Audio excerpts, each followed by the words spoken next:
of Bohemia and Holy Roman Emperor, had a long and successful... There. Hi, everyone. Good evening. I'm Professor McCoy. Welcome back to Kingdom Come Deliverance. I didn't actually intend for the intro to be playing there, but whatever. Bits of it did. I don't know if I've actually had to sit through the entire intro, maybe comment on it. Maybe I should do that at some point one of these nights. Too late now. Anyway, welcome back. Hello. Good evening. My audio is not working. Ah, better. Okay. There we go. All right. So, let's get back into things. If you recall from last week, we just agreed with this ex-huntsman accused of murder, who's been off on the run and just for 15 years, was it? It's just now coming back.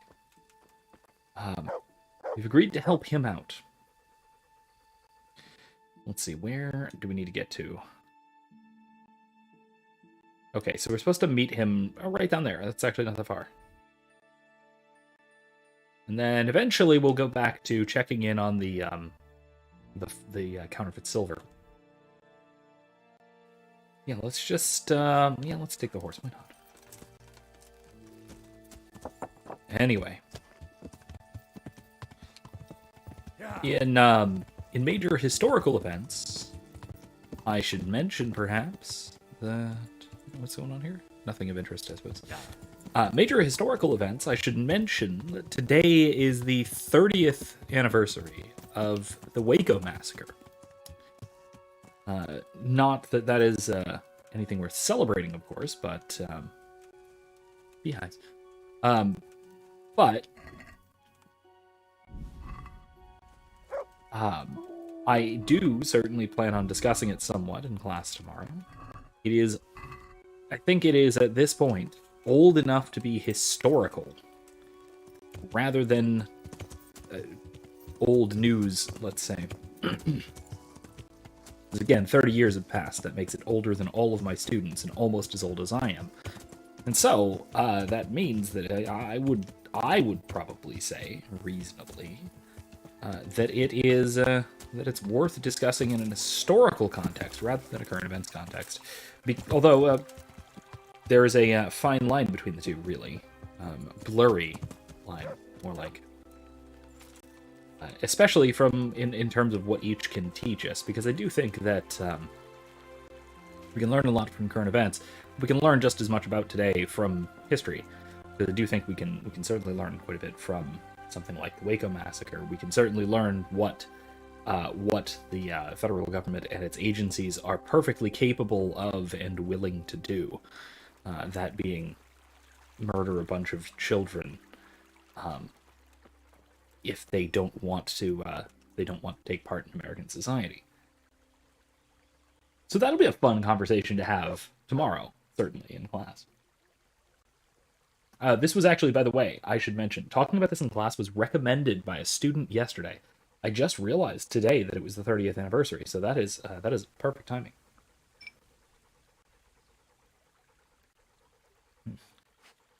Also going to be talking somewhat about euthanasia and the MAID program, the Medical Aid in Dying program in Canada, which ties in with one of my students' presentations, and also is that one's certainly current events. That is certainly a here and now in the news kind of story, because there's been a lot of horrendously unethical behavior involving that program, including and even especially among professional ethicists that they have on staff to try and convince people to die.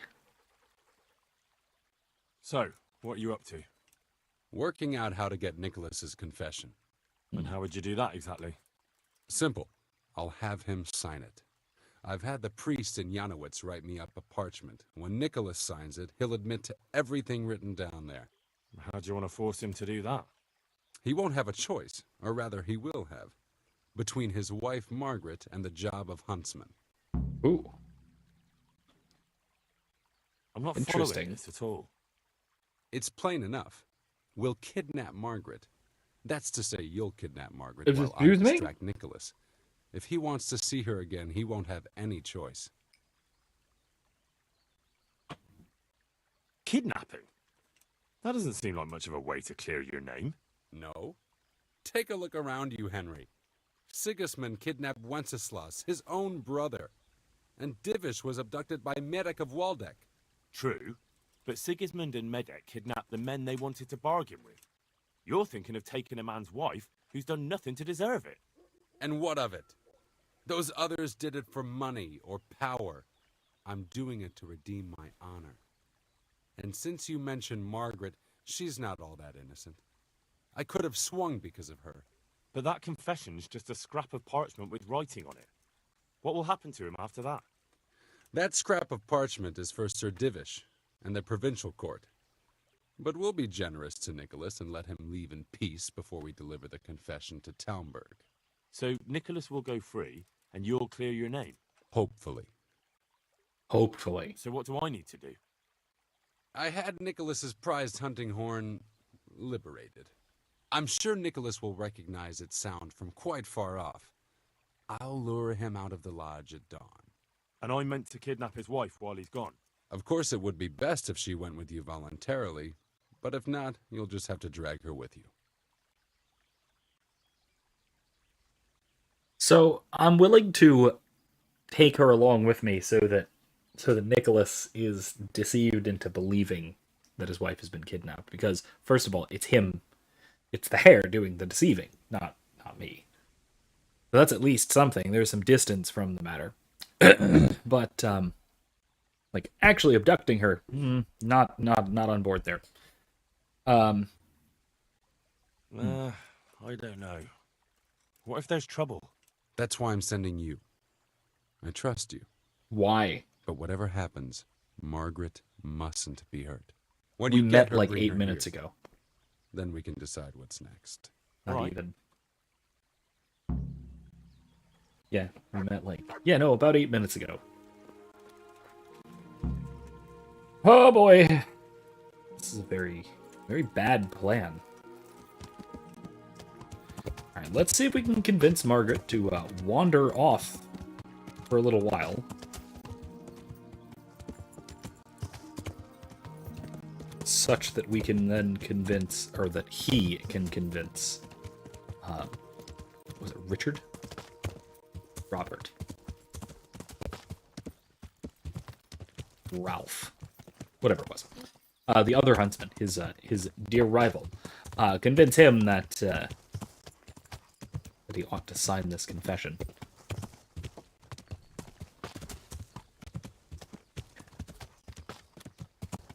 I will also say that so while basically everything going on here is entirely wrong, with almost no exception. I mean, I suppose Henry is close enough to in the clear just due to his distance from any of the direct deception and violence. But due to the deception and violence here, and the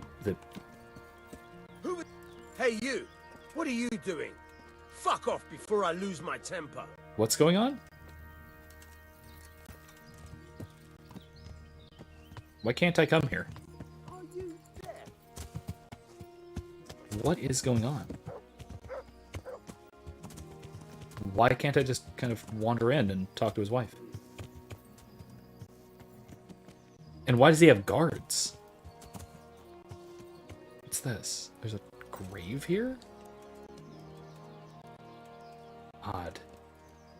All very odd. Huh? Oh, it's mud. Okay. All of this is very, very odd. Suddenly.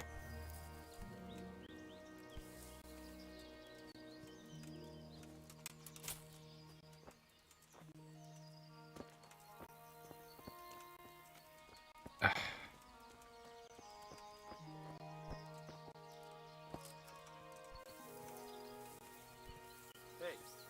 who's there? No one.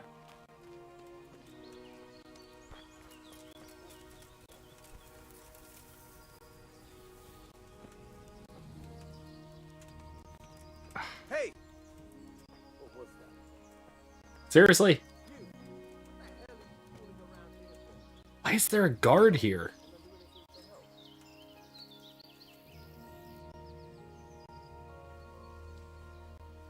This is bizarre.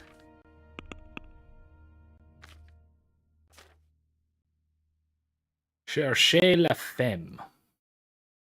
Great. Promised Anakin Hare would help him. This aristocrat, outlaw, and poacher hasn't had his last word yet. I don't know what he has in mind. Yes, I do. Abduct Margaret, whatever it takes. Jesus.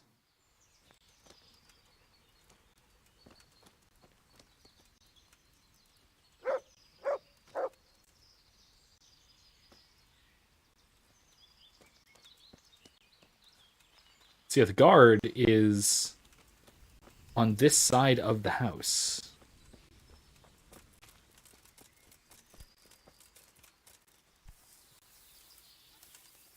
So maybe I can get around inside?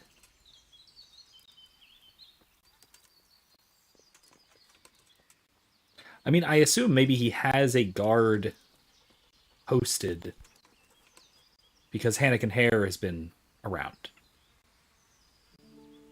Oh, come on. No, no, no, no. Why is this guard coming over?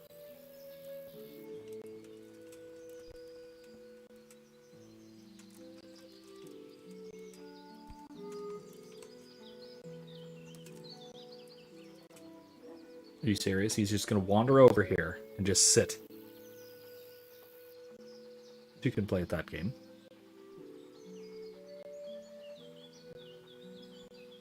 Anyway.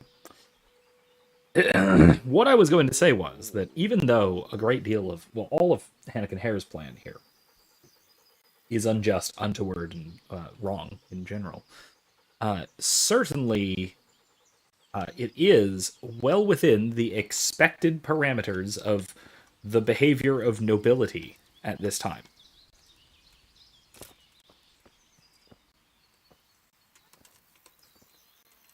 Okay, so he's still got a good post here. Darn.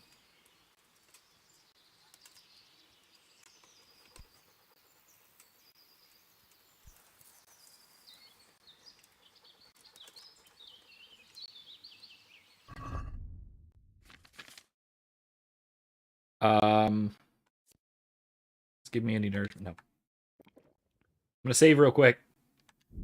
I'm about to do something real dumb.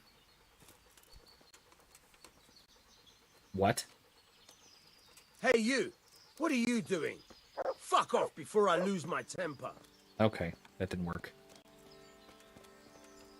Thought I was going to be able to hop the fence and just, like, knock him out. Stealth knock him out. Which, by the way, one should not do. Like, knocking somebody out can cause severe damage to them. Jesus. Hey! What the hell do you think you're doing? You Leaving. Clear off quick. Gonna try it again. That's all. I'm just gonna keep trying, you know. What's up? You need some help? You've no business here. Clear off, or you'll be... What's going... Mother of God! Hi. Got bellyache, Cap. Oh, God. I did not mean to kill him.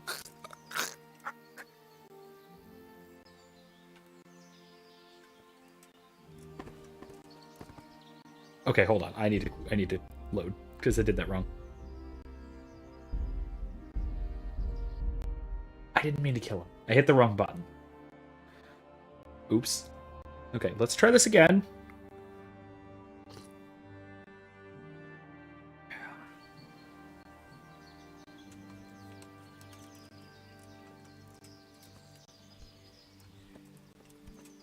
You!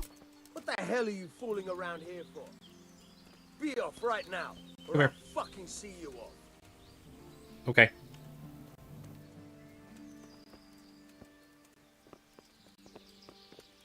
Is something the matter? Yeah, I'd like to have a chat with the proprietor of this house. Hey! What the hell do you think you're doing? If you don't clear off quick, it'll be the worse for you. What are you doing here? Get lost, or you'll have me to reckon. Can I do anything to help? Hey, you! What the fuck are you doing? Nothing. Don't worry about it. You know what? This is dumb.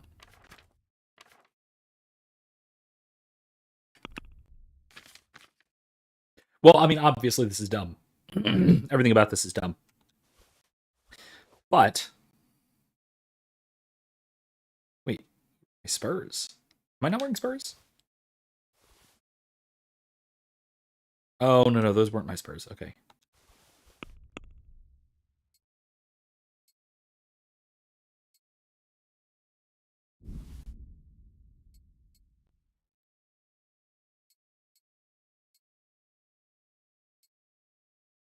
Oops, wrong thing.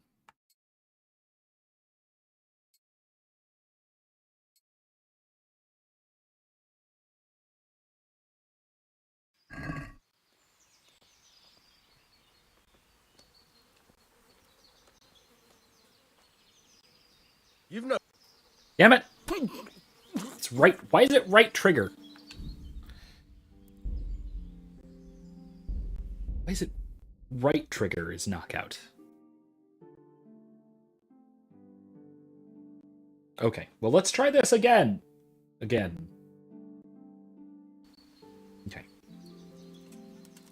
Let's change clothes.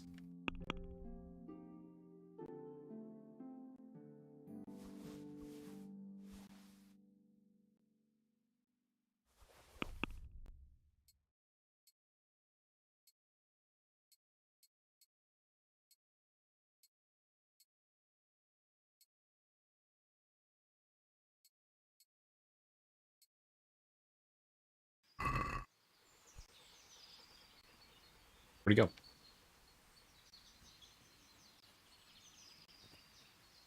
Where'd he go?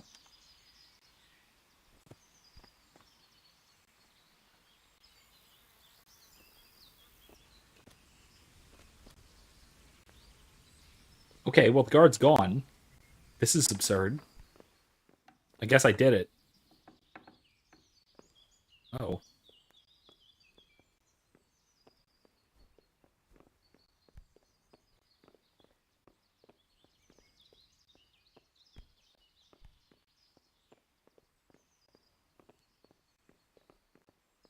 I'm just gonna wait up here. Oh, I needed the horn. That's right.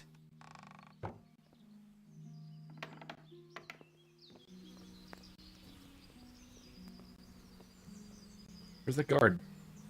Oh, he's over there. He's back over there.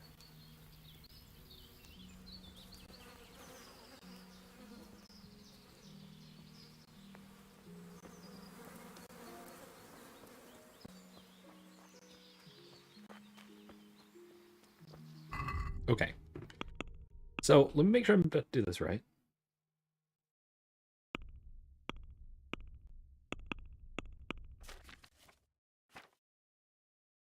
Am I supposed to bring the horn back to Hannikin Hare?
What do you want here? Hop it, or I'll call a guard. Really? What the heck am I supposed to do here? What part didn't you understand?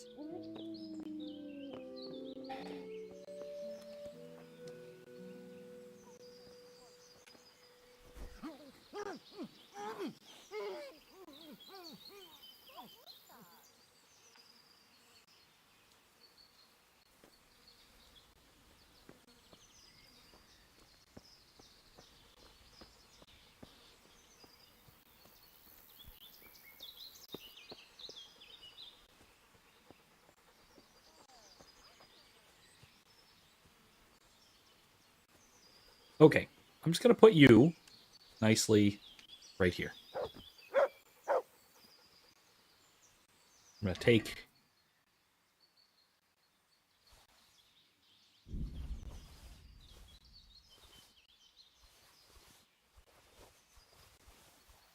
all of your stuff, and I'm gonna give it back to you. Just unequipped.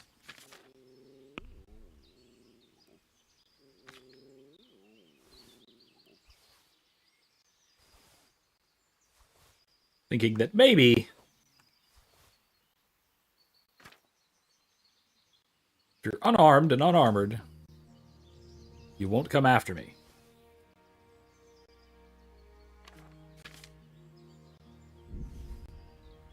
Except for the key. I'm gonna keep the key.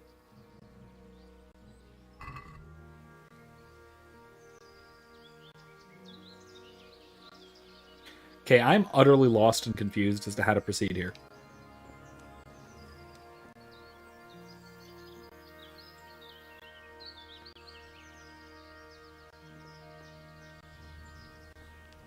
What's this?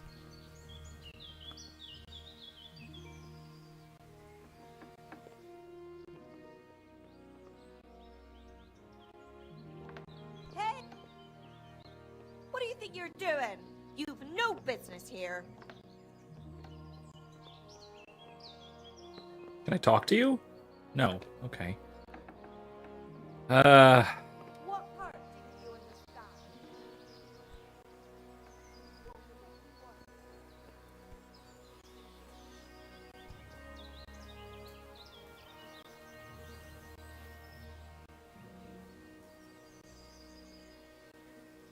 I'm not getting what I'm supposed to be doing here.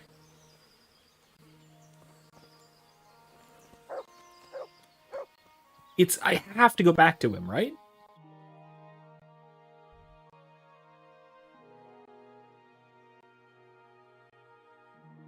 It's gotta be. It has to be that I go back to him. Give him the horn and he's gonna go distract him, right?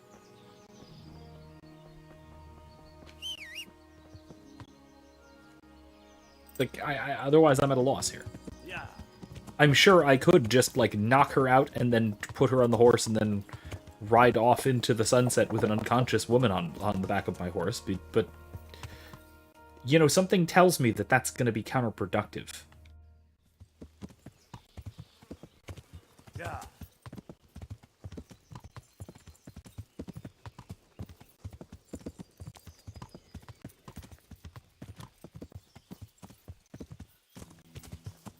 I will say a great deal of this quest is nestled in absurdity.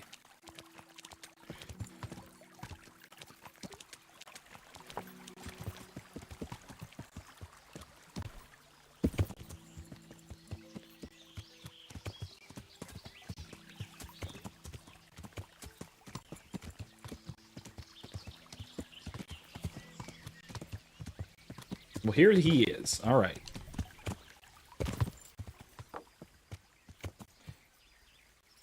I think I'm gonna see if this did it. If this did it properly.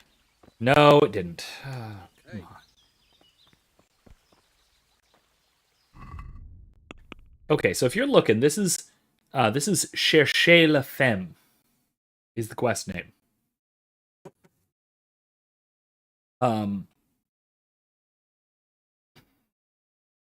Hannikin Hare here.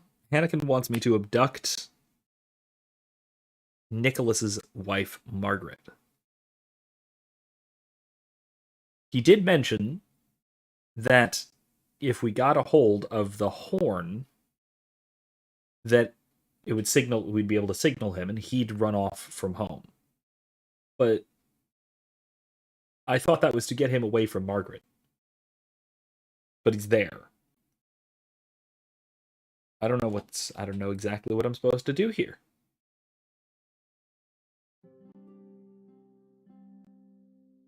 See if you can figure this out. Maybe I can...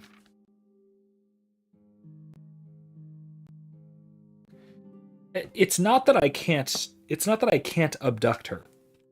I can. I'm probably capable.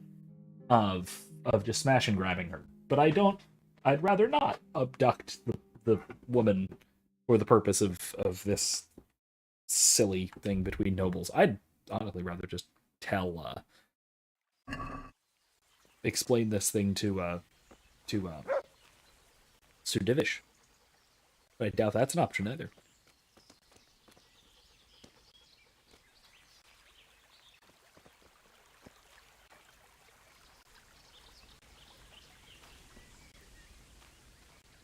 Is there any like quest details as to what the hell I'm supposed to do here?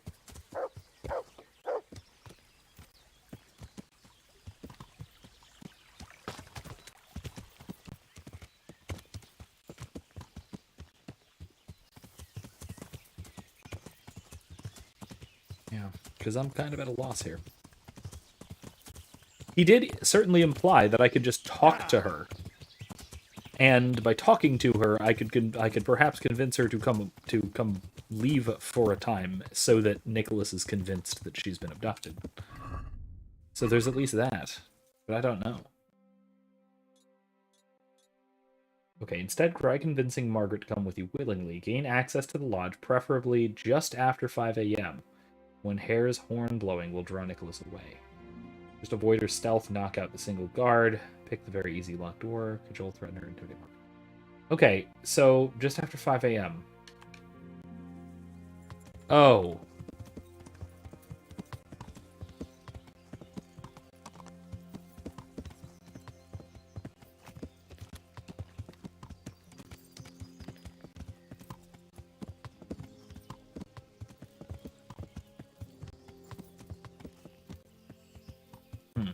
Yeah, so clearly she does love Nicholas enough to condemn an innocent man in order to be with him. That's significant, I suppose. She is hardly innocent in the matter, to be fair. Is that Margaret? Maybe I can talk to her here.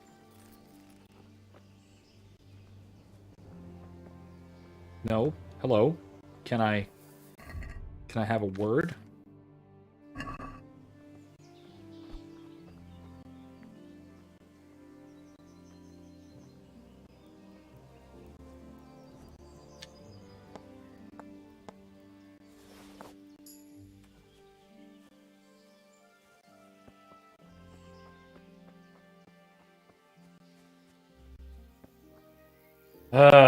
So I'll go over near the house, where I've already knocked out the guard, but he'll probably wake up and be back at it soon.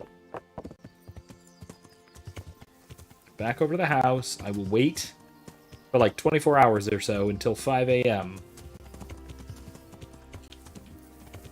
Yeah. Alright, fine. This isn't working. Yeah. I'll sit and wait until 5 a.m. Is the unconscious guard still over here? No. You guess he got up. I don't know where he went, but he got up.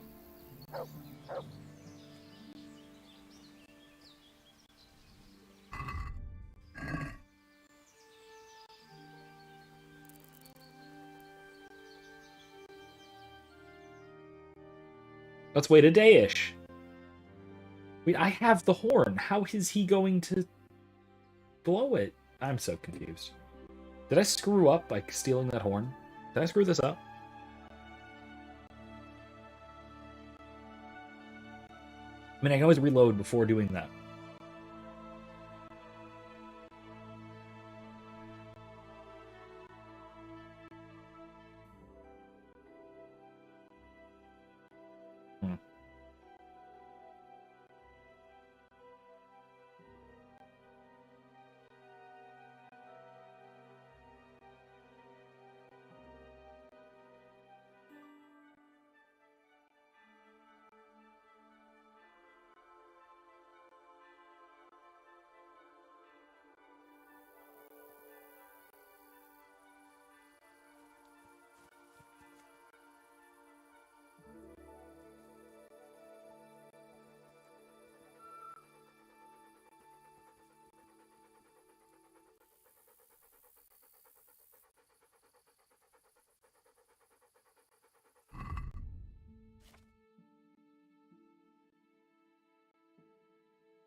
let's wait and see if that horn goes off. I kind of somehow doubt it because it's in my possession, but...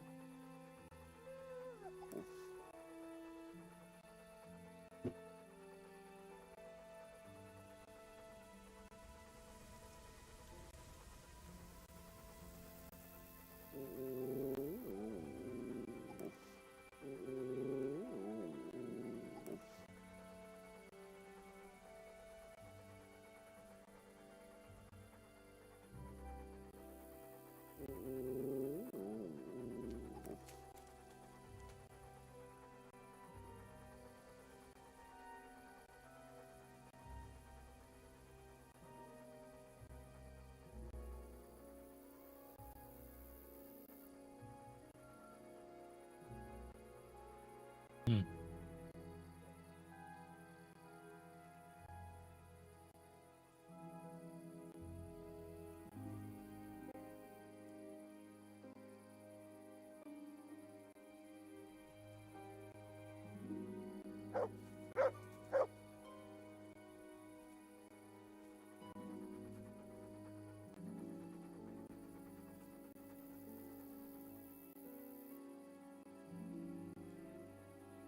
Well, 5 o'clock has come and gone.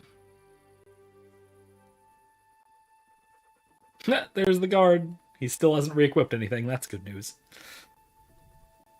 Oh gosh, been a day, sir. What are you doing?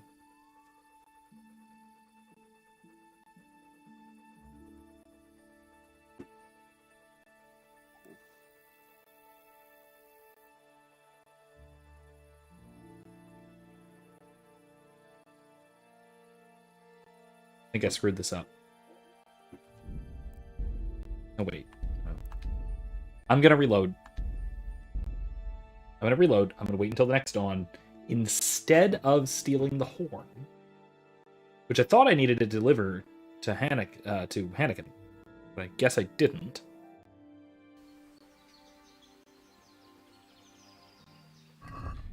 I'm just going to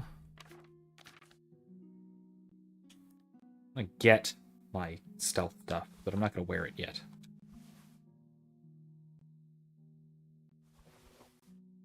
Then I'm just going to wait till 5 a.m.-ish.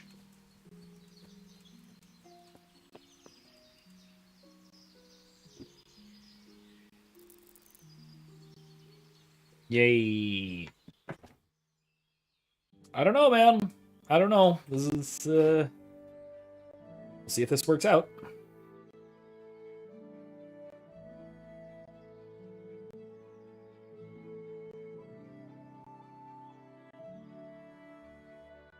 Anyway.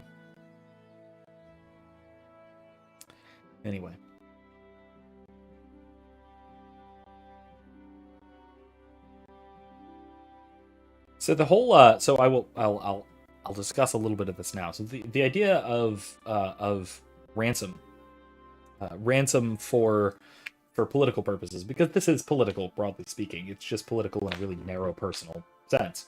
I'd still call it political because they're jockeying for, first of all, position, and political position broadly speaking, and then also they're jockeying for here, let me wait an hour-ish, and then I'll stop right before 5 a.m. Hit cancel. Right about now. They're jockeying for position, first of all. But then also, this has to do with the application of violence for the organization of society. That is, it has to do with politics, strictly speaking. And so because it has something to do with politics, this fits in with what we basically understand about medieval politics, because it involved a lot of this stuff, particularly between nobles. And if we recall, Hannikin Hare is a noble, or at least he was raised as a noble. Even if he may not retain his title, he was. And so this being his sort of instinctive way of handling such a situation, kidnapping and ransom, to coerce a broadly speaking, a political agreement, okay. I mean, the trouble, of course, being that hey, Bucko. The trouble, of course, being that for Robert here, he's out of his depth. Oh, Bucko's playing Chivalry 2. I have not played it. I have not played it.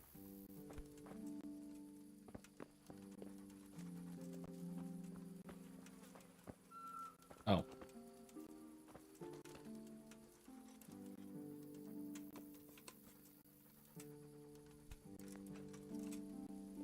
That as close to this game as you get other than Skyrim. Yeah. Both of those are relatively similar.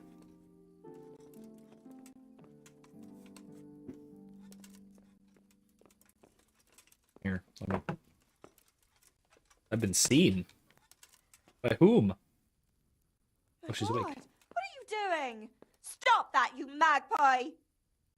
Help! Arrest that thief!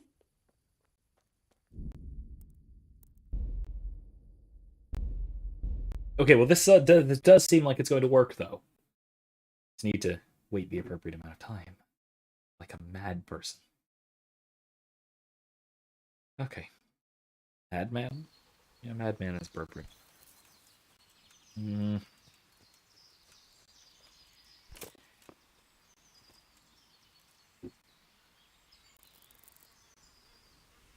Let's go!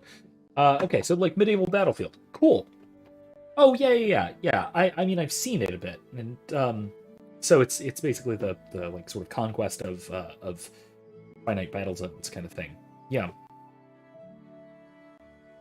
Is it the one with the different sort of different cultural units? Like there's the like the knights and the is it the one with the like knights and samurai and Vikings and is it Wuzhen? Is there a Wuzhen faction? Whatever. Is it that one or is am I thinking of a different game?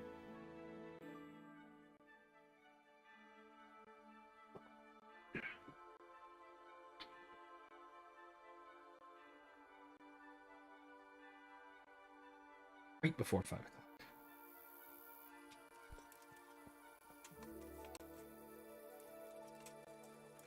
Thank you for peeing. What's going on? What was that noise? What's that? Hello, good morning. What? Hey, you! What are you doing? Fuck off before I... Something you're looking for here? Is that some new kind... What are you doing here? Get lost! Hey! What the hell do you think you're doing? Okay, hold on. Let me really quickly change, because I am going to sneak up behind you, knock you out, and then come in.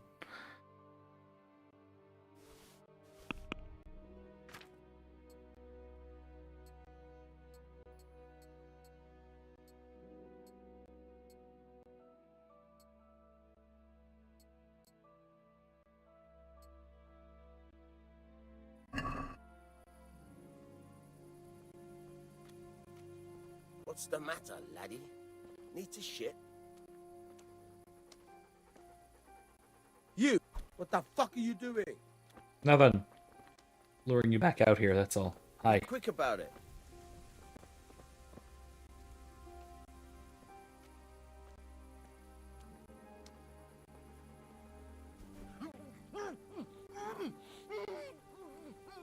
Got him. Okay.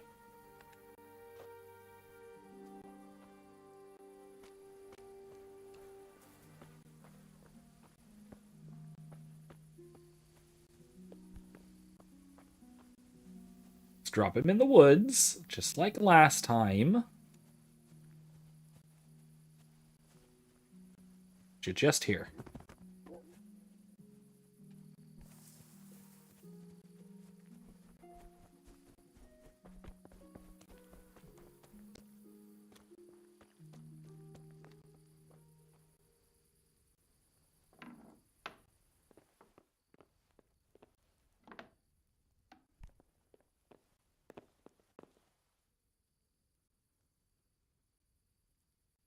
Morning.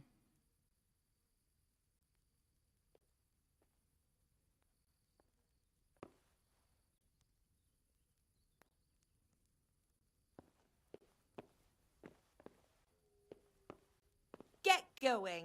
Can I talk? Yeah, okay. What are you doing here? Get out right now, or I'll scream!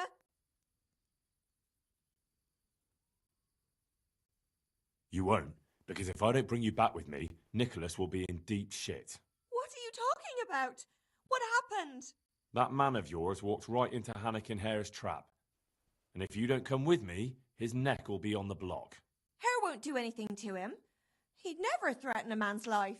Maybe he's not the person you once knew. A couple of years in exile can change a man. I'll go with you. Just don't hurt me, please. I've got no cause to hurt you. I want to ask you something first. Ask away.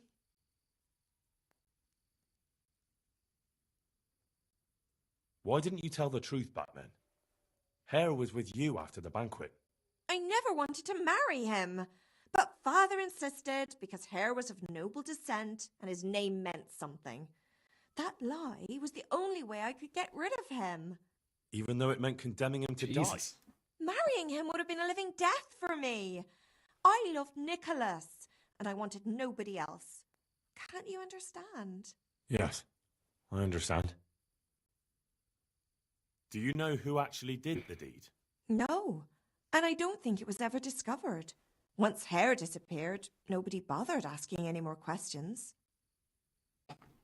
All right, fine. Come on, let's go. Good work, Henry. Now we have to act fast and sort out Nicholas. Are you all right?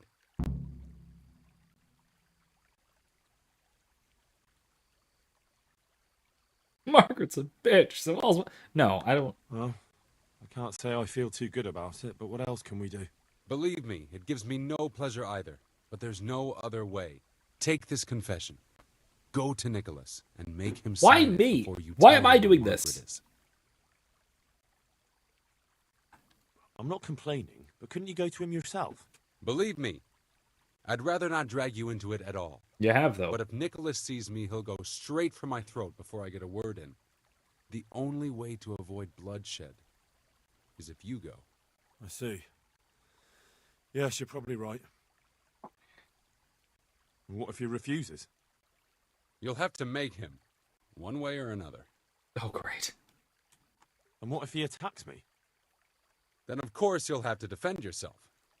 If you knock some sense into him in a duel, all well and good, but don't forget we need him alive. So keep a cool head. All right. Let's hope it doesn't come to that. Okay. I'll get to it. Here's the document. Don't forget to tell him he should get the hell out of Talmberg before we take it to the castle. Where would I find you? I'll wait for you in the clearing. Be quick. I don't want to keep poor Margaret here any longer than necessary. I understand. This is absolutely ridiculous. That's politics, though. Like I said, this is literally just politics. Put our armor back on.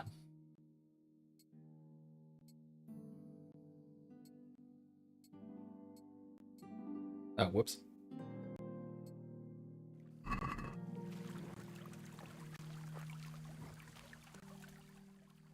Oh, whoops.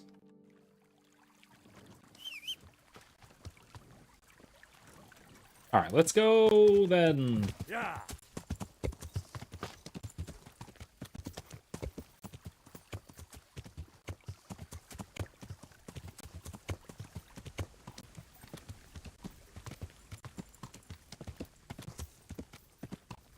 So, in case it wasn't precisely clear what exactly is wrong here.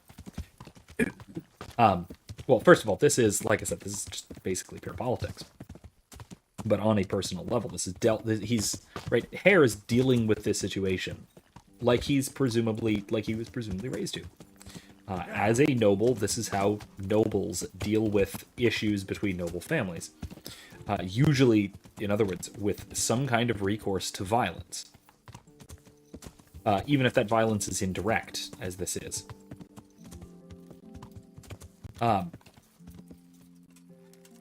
So, what's precisely wrong with this is that it is a wrongful and roundabout way of dealing with the situation, I'm So sure basically something must by, have happened to her. I can't find her anywhere. Yes, Um, I've seen her. it's attempting to Speak, where is rectify she? a kind of deception like Anakin Hare is this. holding her captive. How do you know Um, that? It's trying to rectify a deception, or at least a misunderstanding, by deceiving in the other direction, which is clearly and obviously entirely wrong.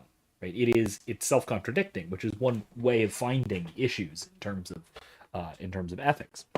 I mean, Plato makes this point very, very well, especially in the first book of the Republic, when he talks about justice. That to harm someone in pursuance of justice is necessarily unjust, and so you cannot do so. It's a snake eating its own tail. It's a self contradiction. Carry this forward through the sort of natural law tradition. Most of that tradition will point out that you can tell that something is unethical if you're acting against, if your action is contrary to the end towards which it is pursuant.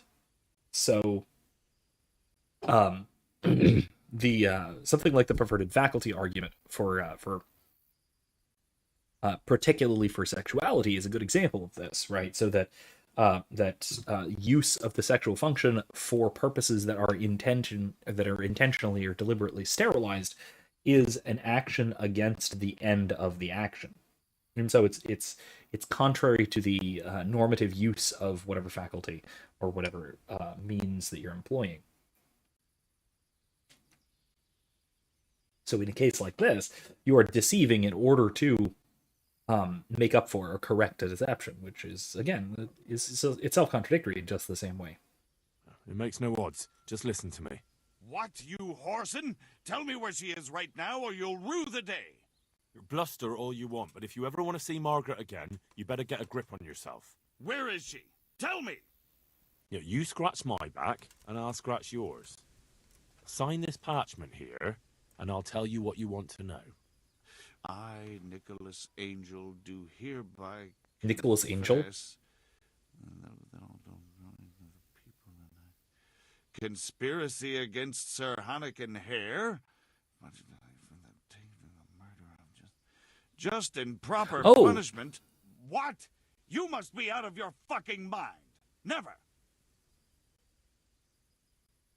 So, the confession is only... Okay, maybe what I said is incorrect. Because if the confession is in fact only confessing to his role in the framing of Hannikin Hare, that would clear Hare's name truthfully without adding deception. Because I was under the impression that this would be... They were coercing him to sign a confession to the murder of the guard that Hare was accused of murdering. That would be, again, acting contrary to the end towards which he was acting. This is certainly less so. This is a kind of forced honesty, so it's still wrongful, but it's wrong in fewer and less extreme ways. Have you no honor at all? You almost sent an innocent man to his death on account of a woman, and now justice has finally caught up with you. So face it like a man. Justice? What's all this about justice? Come to that, who are you, really? Why, you probably weren't even a glint in your father's eye when it all happened, and you want to judge me? Merciful justice. If you sign this, Sir Hannikin will give you a head start. You and your wife can be long gone before Divish learns what you did. I take it there's no other option. None. No. But the deal could have been far worse. You can trade your good name for a happy life with your wife. There. Now tell me where my wife is. There's an old mine gallery, a little to the south of here.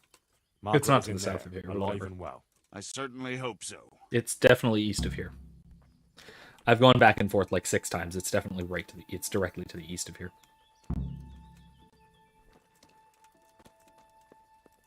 gonna wander into your house and see if there's anything worth taking. I'm sure there is here, and this in particular.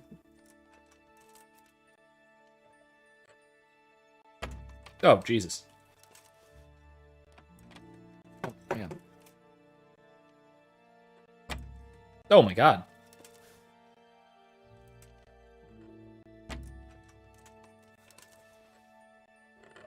There it is. God. Wow, that took me 3 lockpicks. That is new. Corrosion. Wounding arrows. I need those. I have read that. I've used that one. That's all.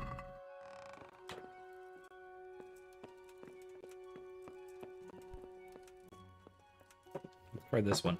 I'll try and do better on this one, huh? There. Damage the lockpick a little bit, but it's fine. Nothing. Okay.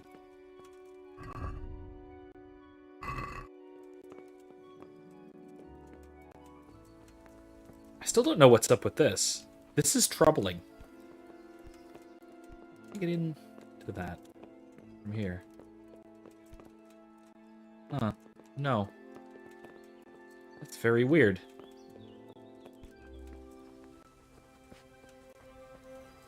It's very weird. There's that little barricaded door there.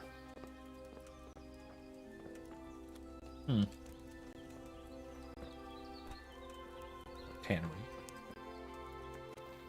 Okay, so I need to go back to Hannikin Hare, right? Yeah. Also, as I mentioned, that is in no way south of here. Neither of these things are in any way south. Everything involved in this quest is to the east. It's south of the river.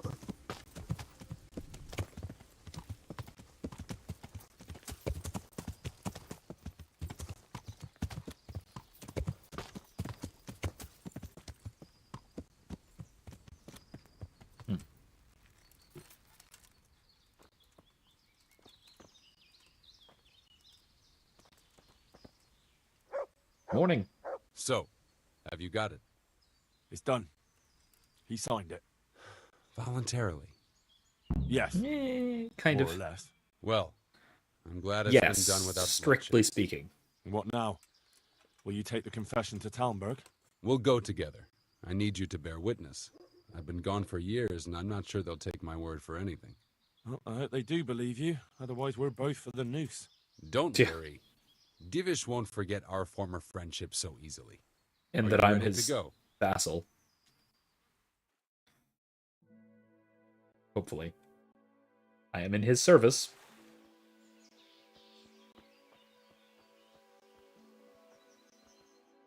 Be nice if I could clean up a little first. Disgusting mess.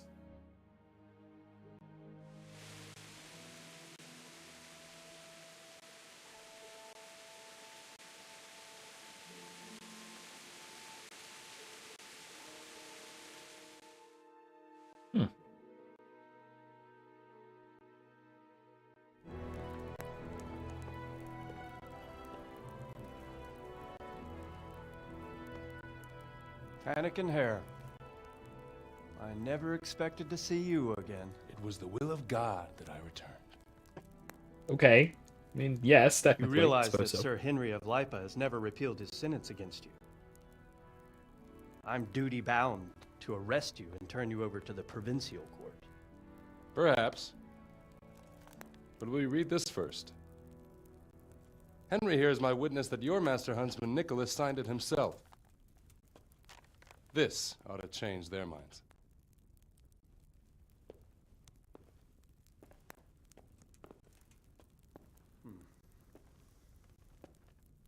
It might. I'm sorry, Hannikin. I always trusted you. But your guilt seemed irrefutable. Nicholas was very thorough. Oh, there's no doubting his own confession. Captain, Yes, sir. have the master huntsman arrested. That won't be necessary. I don't think they'll find him. I understand. So, what's to be done with you now? Poaching and kidnapping the master huntsman's wife. You see my difficulty. I know. I can't stay here.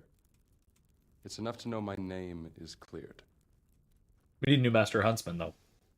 I'll have a letter drawn up to recommend you to the service of Sir Vincent at Village Castle. Thank you, sir.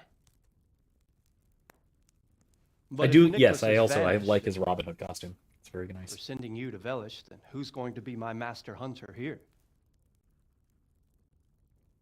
There's one obvious candidate. Henry here. What? Help me bring Nicholas to justice. And he's no disgrace as a hunter. Really? Well, what of it, young man? What?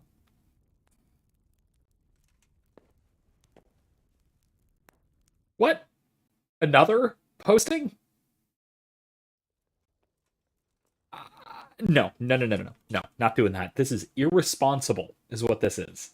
I know Henry can be, but that's wildly irresponsible. Get new quests and fine. I mean, God, this is wildly irresponsible. Henry, you're being wildly It irresponsible. will be an honor, sir.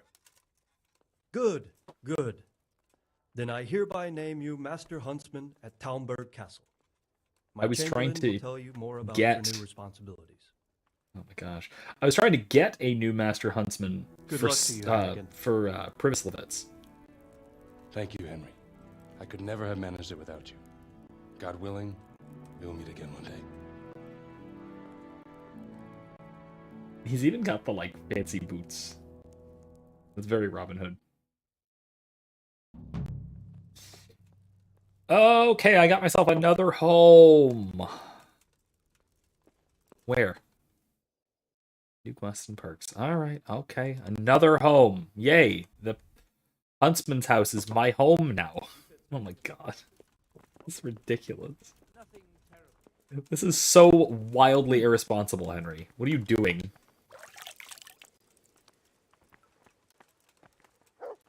Alright, I do get additional quests, though. What, from Sir Divish?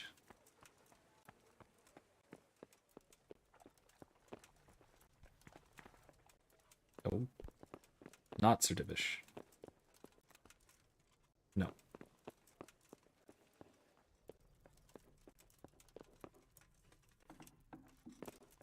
No. Maybe yes, Sir Divish.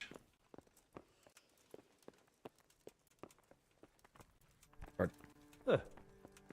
Excuse me.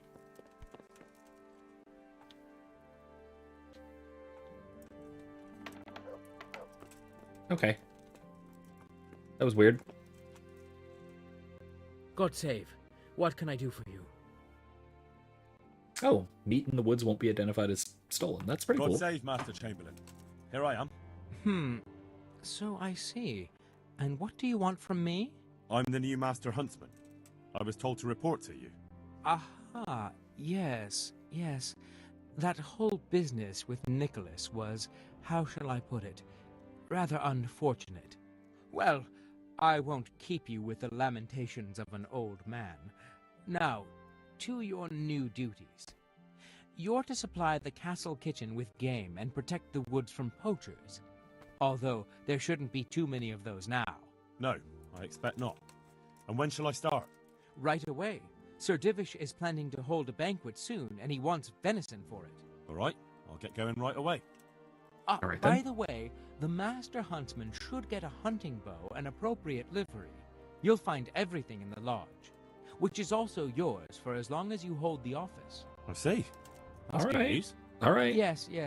Nothing but good news. Run along now. See you later. Henry the Master Huntsman. What? Why am I not supposed to be in here? Bring red deer meat. Okay.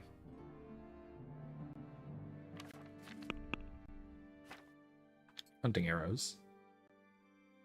Let's put those away.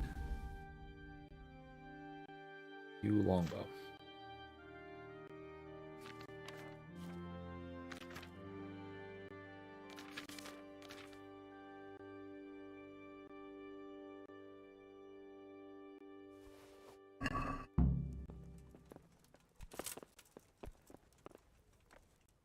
I don't have red deer meat, do I? I don't think so. No. I have dried meat. Okay, where do I find red deer?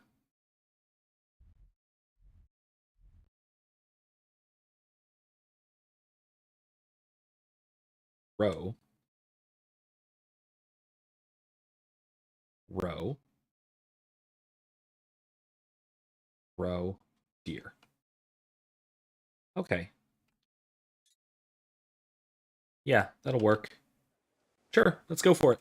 Let us begin. Horse can't get here. Why not? Should I?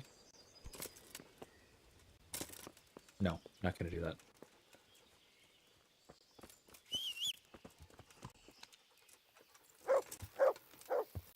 Yeah.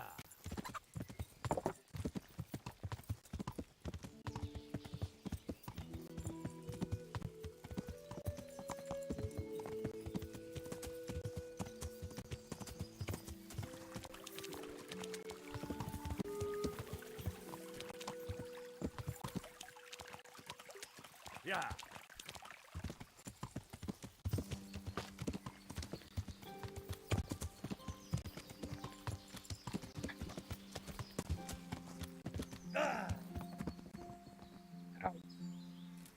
Okay, whatever.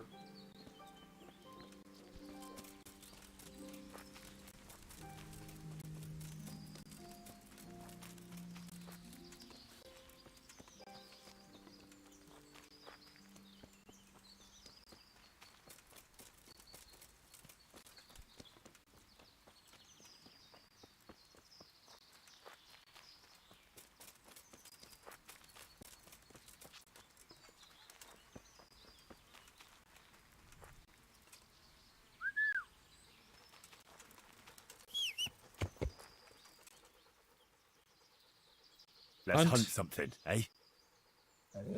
Can you hunt a deer for me? Hare. Oh, no, I don't need hair.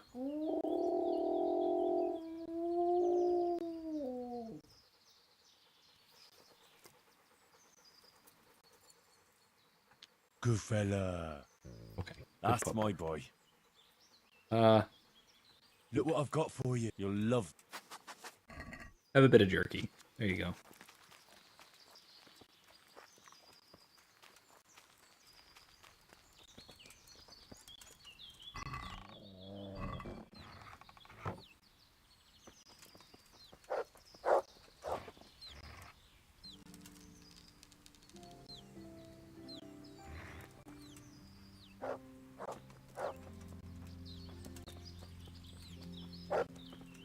Ooh, nicely got.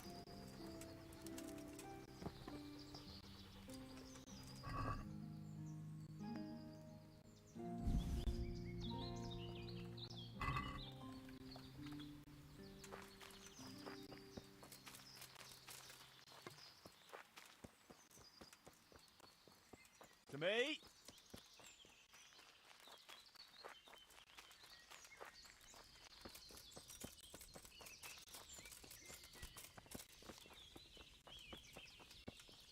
Maybe I should switch away from my clinking heavy armor, but sure, it'll be fine.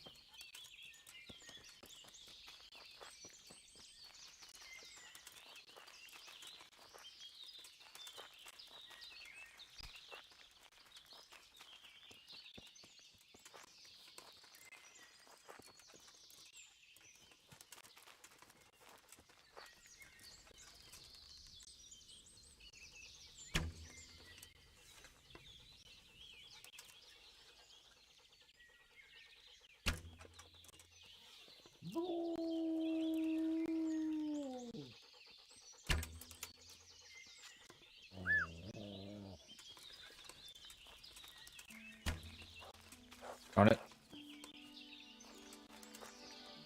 You gonna be able to actually do that?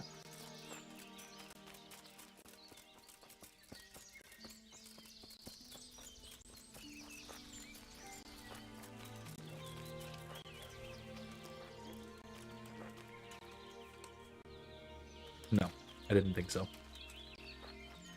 Well, that was unwise. Oh well.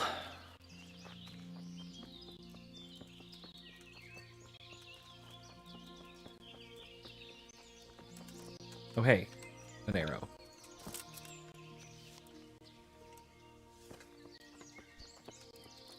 Oh, hey. Ah!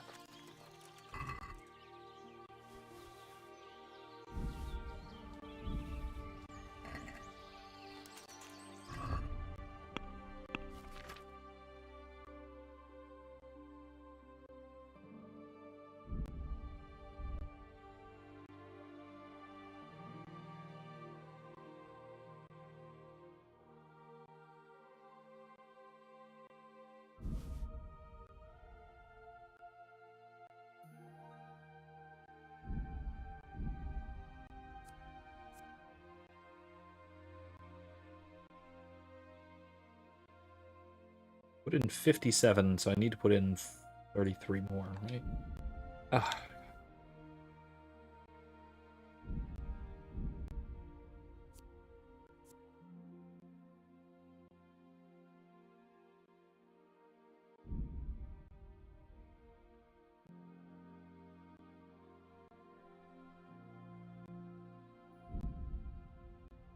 That didn't help at all.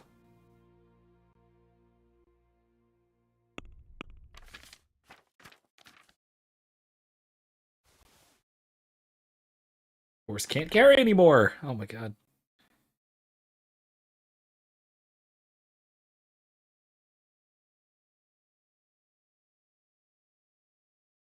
This'll help.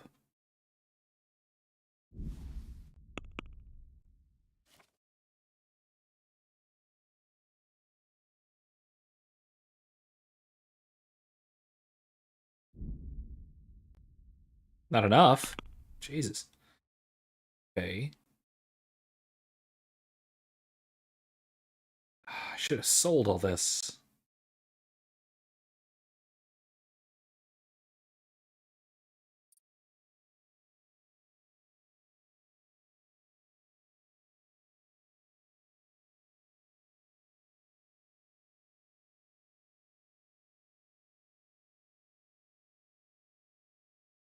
Most of this weighs like nothing.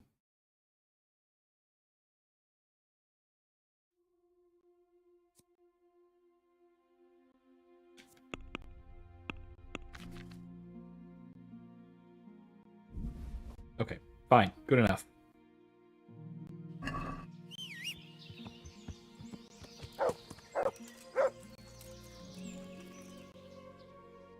Back to the Chamberlain.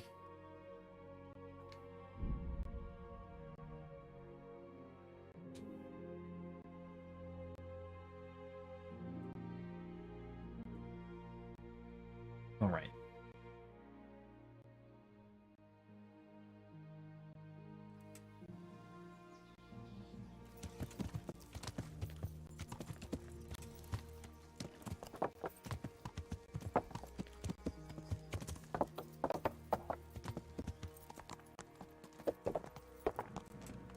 Probably shouldn't have been riding through town with a bow in my hand, but whatever, it's fine. Apparently it wasn't too much of an issue. Can I come in?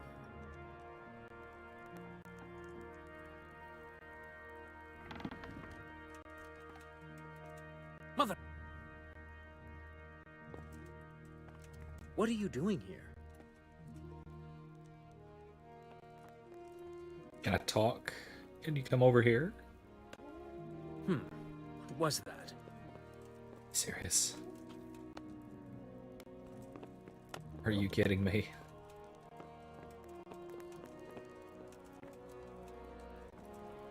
I must have imagined it. I'm assuming there's a glitch going on here or something. Either that or it's too late. Or too early. Maybe I need to do it tomorrow. I don't know.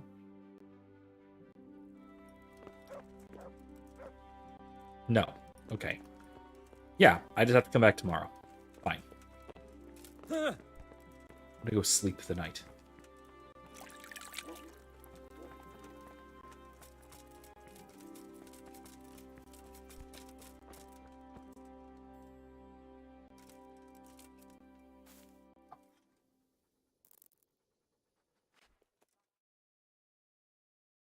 Anyway.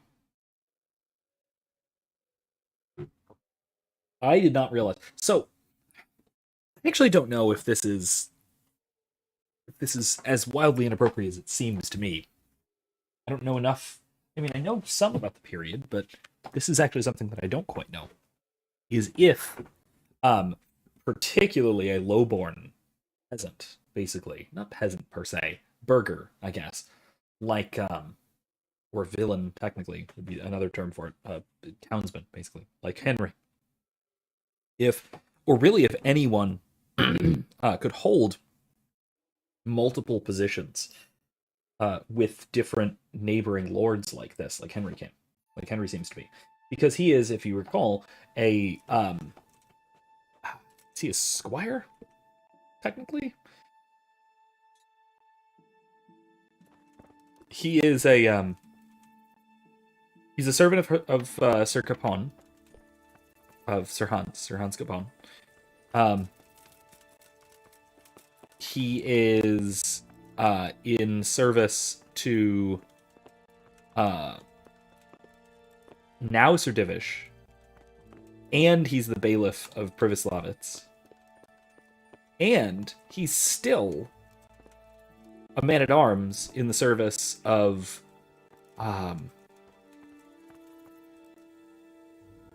what is the lord's name?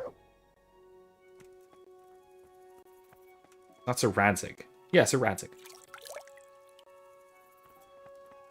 So he is in service to functionally 3 different lords in 4, or is it 5 different positions?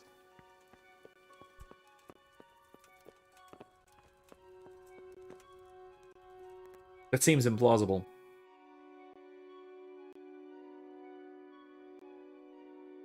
Or at least it seems impractical. Seems like the sort of thing that could certainly lead to some inadvertent irresponsibilities. And I don't actually know if this was a common practice or not. If it was a common enough practice for a single person to hold basically what amounts to multiple offices simultaneously like this, particularly if they're in different towns. Now, they're within the same province, technically, and so they're under the same collection of nobility, I suppose. So that's something. Come on. But they are separate, right? They conceptually, they're separate positions, if nothing else, and he is in multiple different heraldic relationships, let's say, which is like a kind of, it's almost a kind of polygamy, but not with respect to, but obviously not with respect to anything quite so serious or exclusive as matrimony. But it's a strange conflict of obligations, if nothing else, or at least a potential conflict in obligations. Okay, so hold on. Where is this guy? Down here?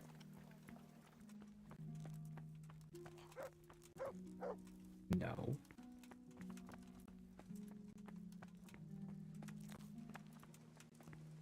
Is he up there on the battlements?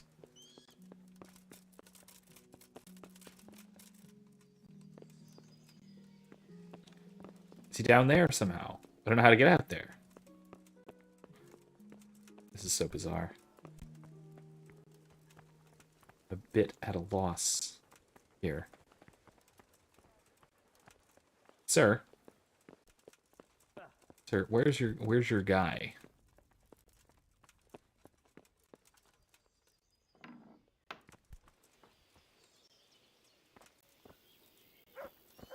Ah, here you are. Okay.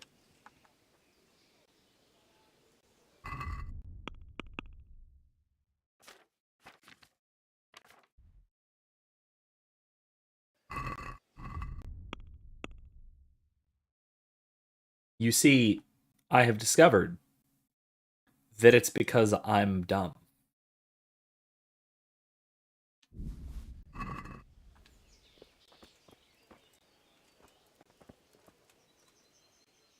What do you need? No, it's what you I need. brought that game. Excellent.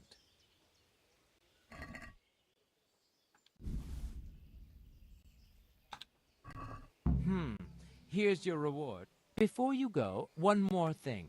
Lady Stephanie has expressed... With pleasure. Okay, I have it. I have deer kidneys, right? Or do I not? Yeah, I have deer kidneys.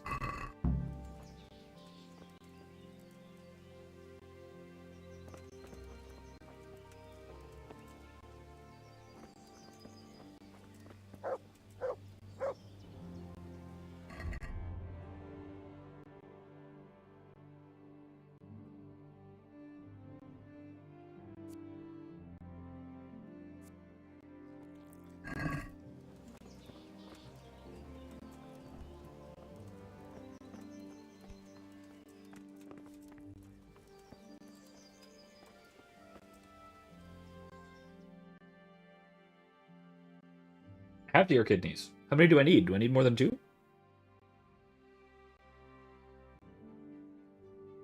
Might be that I need more than 2. In which case, I gotta sell off a bunch of stuff, because I can't carry things. I need 8. I need roe kidneys. Okay, this is... Okay. Alright, fine.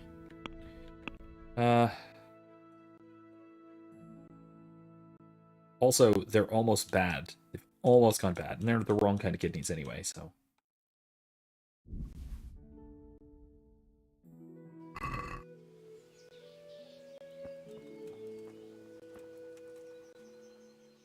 Look what I've got. You'll love. There you go. Have some kidneys.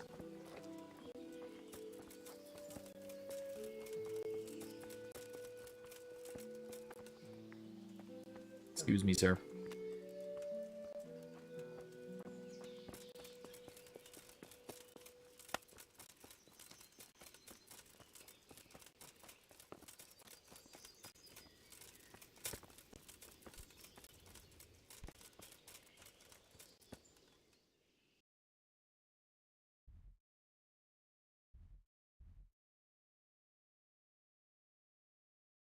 Okay, I can just go to the tavern and sell off the deer. Deer meat.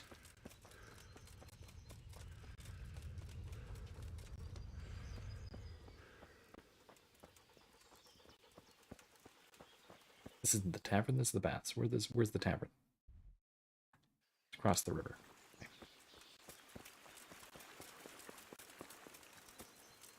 Oh, I see. Okay.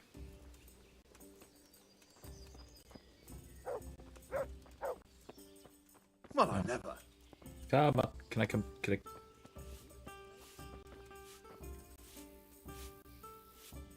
Good health. Oh, wait.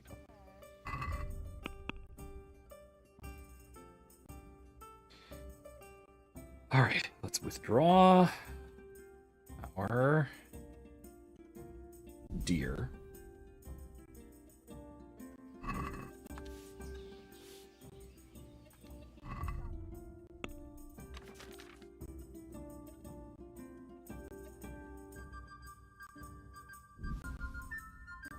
That's fine. Gain some reputation for it. All right, that'll be all right. Now,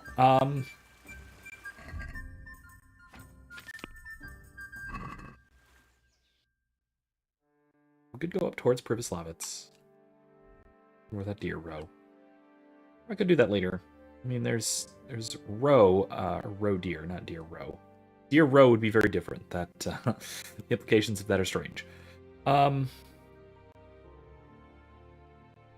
go down to... Yeah, you know what I'm going to do is I'm going to head down to Sasau. Because I also, if I get stopped on the road, great. Because then I'll just go and hunt some deer. But if not, then I will, I suppose I'll continue this quest, sell off some stuff.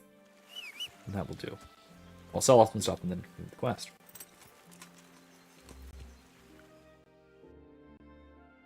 Oh, ye old banger. Yeah, God. Some of the little tunes, especially the little tavern songs in this game, are just top notch.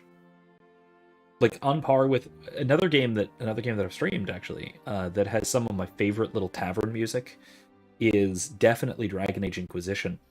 Especially because they are all like in-world lore-rich bard songs, like songs that a singer in this world would, a bard in this world would write, and singers in this world would be singing, that sort of thing.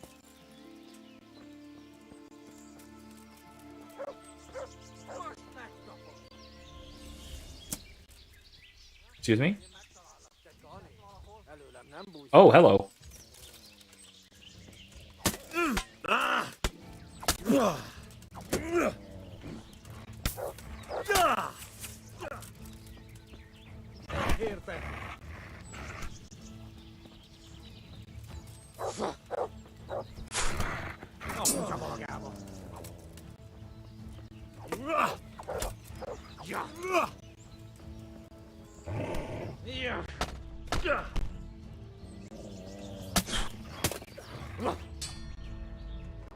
Mi van? Csak nem fájt?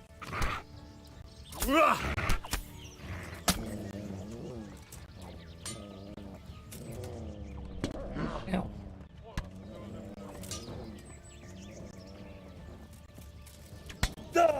Ah! Bastard.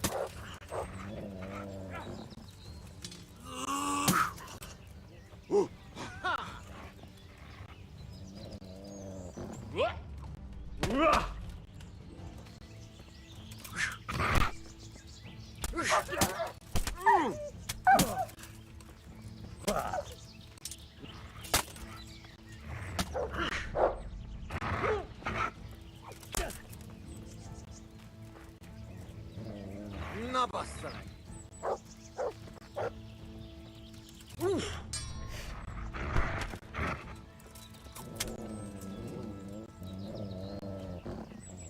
Right, there we go. Bucko says Dragon Age Inquisition seemed good. I only played the beginning, unfortunately.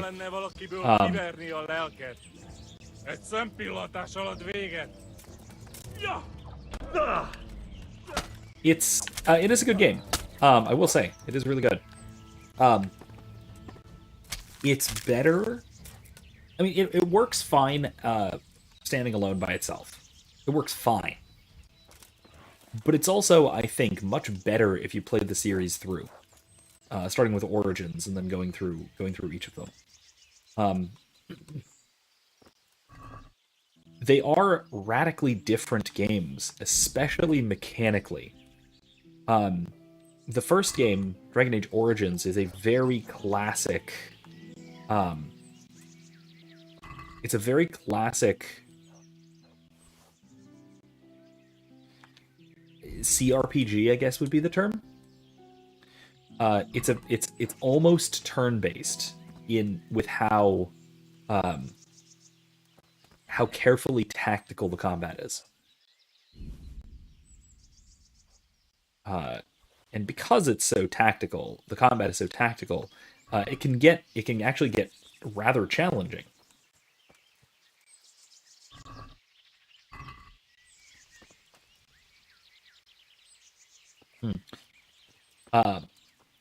Whereas Inquisition is much more of an action RPG. So if you're used to more modern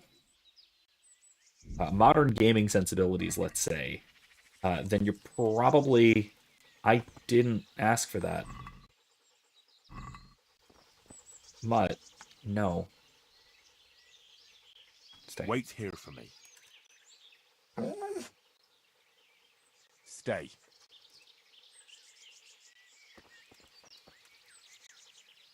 To me. Okay. Oh, I should have given him the command free. That's what I wanted. Make it. That'll work. I don't actually need hare meat. At all.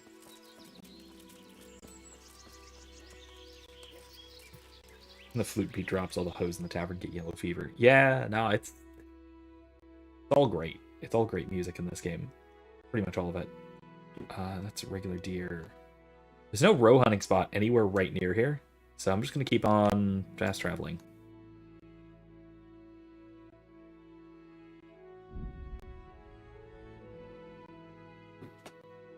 Yeah, so it's the gameplay in the three games and the graphical styles and basically everything is radically different between the three games so far in the series.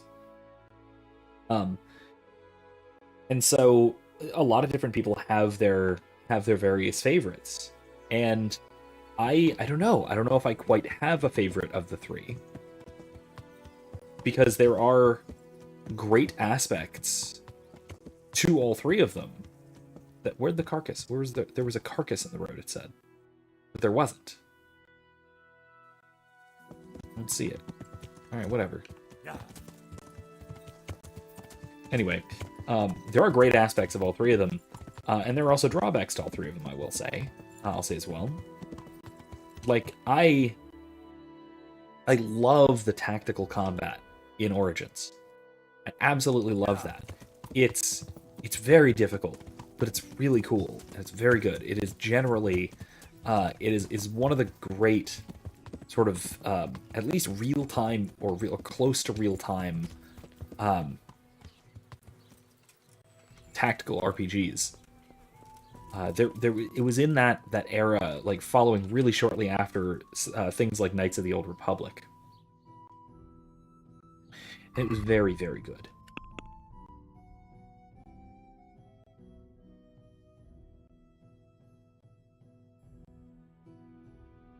I don't need that. I can sell it. Sell that, sell that. Sell that, sell that.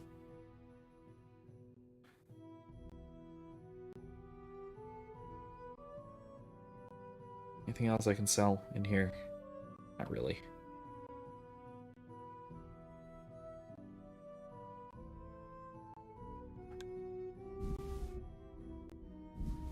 I'll just drop those.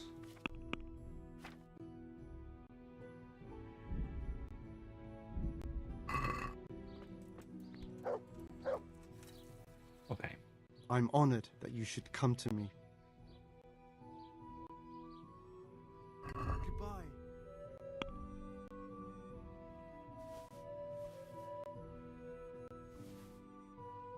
I should have polished them up first. That's fine.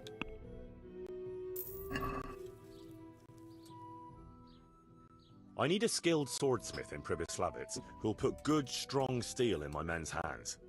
Are you interested? What? Now? When I'm on the verge of forging the most powerful weapon ever seen? The Queen of Sheba's sword? No, I've no time now for anything else. I wish I could find the pieces. About that sword. Where can I find the powers? Like I said, the smith hereabouts bought them from him. They say the largest piece is with the Ratai swordsmith. The bastard probably won't want to sell. I did. But if you manage to swipe it somehow... Alright. Goodbye.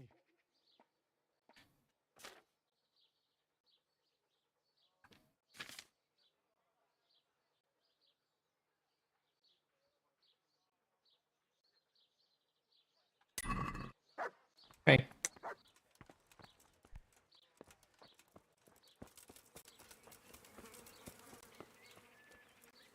Now, where's that armorer?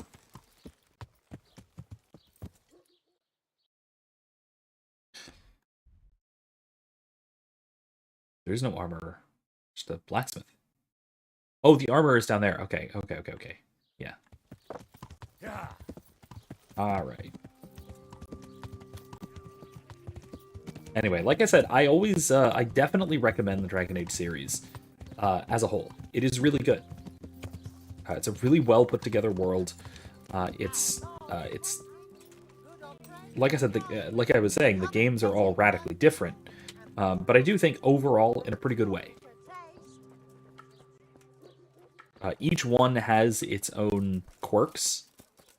That even goes narratively. But I do think that they are all unique and they are all very good. Mr. Oda. God save you.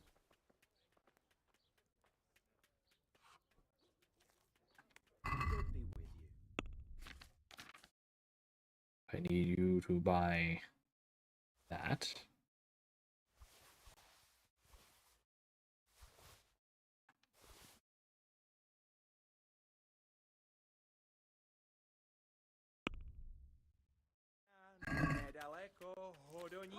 Wait, why did you just leave? Studenka kamená a v ní vodenka studená, vodenka studená.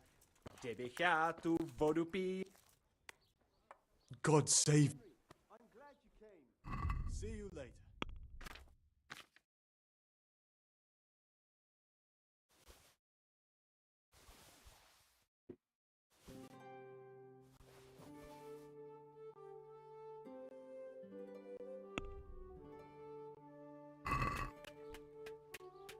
Can we do something? Well... Yeah, okay. If I can get 2,500. That's 2,400? all right. Excellent. Alright, cool.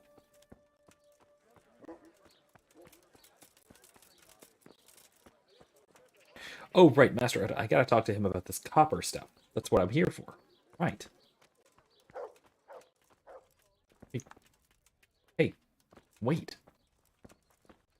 Ještě si já pohár vína zaplatím, potom se já... What can you tell me about the blacksmiths here in Sasau? Depends which ones you mean. In the town, there's Mikesh. He's a decent man and an honest craftsman. And in the yard by the monastery, there's Zach. But there's not many good words I can say about him. Really? What about the monastery blacksmith, Zach? Well, him and me don't exactly see eye to eye. He wanted to buy my business, but I turned him down. Ever since then, he hasn't had a good word to say about me. Tell me something about Mikesh. Like I said, he's an honest craftsman, which isn't something you can say about every blacksmith in town. That'll be all. Do you make anything out of copper, Master? I do a bit of Damascene decor sometimes. Why do you ask? I'm looking for someone who could do me some copper sheets. Well, that's pretty rough and ready work. I wouldn't waste my time with it. But go and ask Zach from the craftsman's yard by the monastery.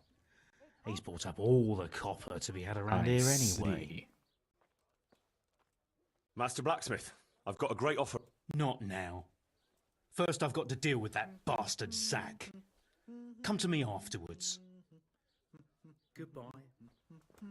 Okay, so I guess Zach is a bit untoward. That has to be our next lead. So let's go see about Zach. There you are.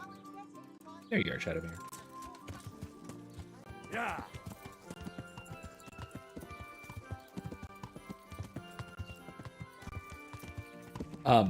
Something I will say, even if you are going to start with Dragon Age Inquisition, which is absolutely respectable, that is where a lot of people kind of got into the series, particularly because the older games are definitely outdated in terms of their, especially in terms of their both graphics and mechanics. Graphics certainly for Origins. I would say that Dragon Age 2 holds up graphically because it's very stylized. It does not hold up in like level design or things like that, but that's separate, I would say. That's separate from graphics per se. Can I fit? Ah, good, I have not been decapitated. But if you are going to start with Inquisition, I would highly recommend at least familiarizing yourself somewhat with what happened before, and then going through what's called the Dragon Age Keep, which basically sets the state of the world up until then, through the first two games. Basically what decisions have been made. It's basically, instead of importing a save file, you go through and you make your decisions, and then you sort of watch a summary or listen to, I guess, a summary of the first two games.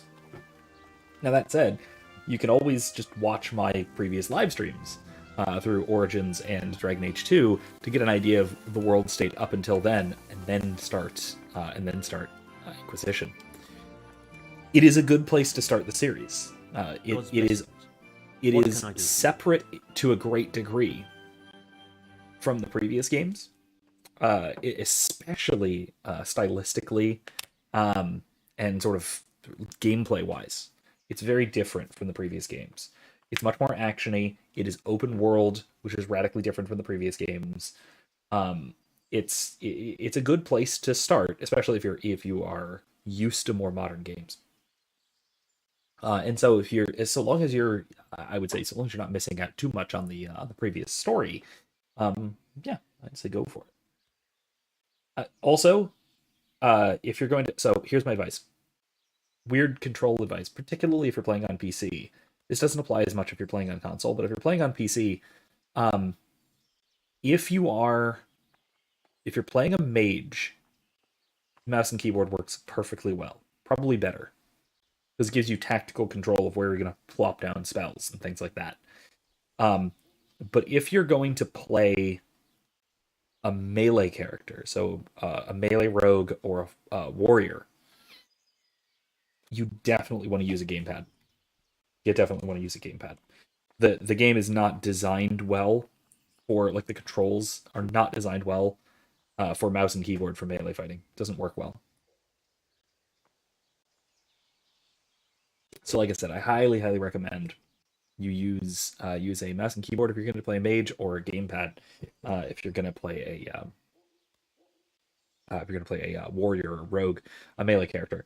That said, if you are just playing on console, gamepad would probably work fine for mage, but I do think mouse and keyboard would work a little bit better, just due to, like, sort of tactical placement of spells and stuff. I'd like to make you an offer. Have you heard about... Don't bother me now, young fella. Okay. Do you work any copper here, Master Blacksmith? Why'd you ask? I'd want to commission you to make something. Then you best go elsewhere. I never use copper. That's not what I heard. What? I was told in town that you bought all the other blacksmiths' copper. I'm being made a fool of yet again, it seems. Anything else? I still have work to do. So back to that copper, Master Blacksmith. What? I thought I told you I don't work with copper. Aha.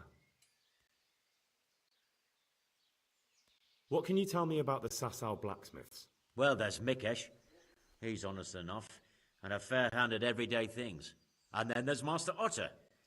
He used to have talent, but now he's too old, and too proud to admit it. Okay. The swordsmith from the town said he was after the... I know he's after those, but he's out of luck. Not even... See you later. Hey, Vetus. I hope I can be of some humble service to you. Your father says you don't work any copper. We don't. I've heard differently around town. They say your father's bought up all the copper to be had. Are you calling me a liar? Or my father? You're asking for it, boy.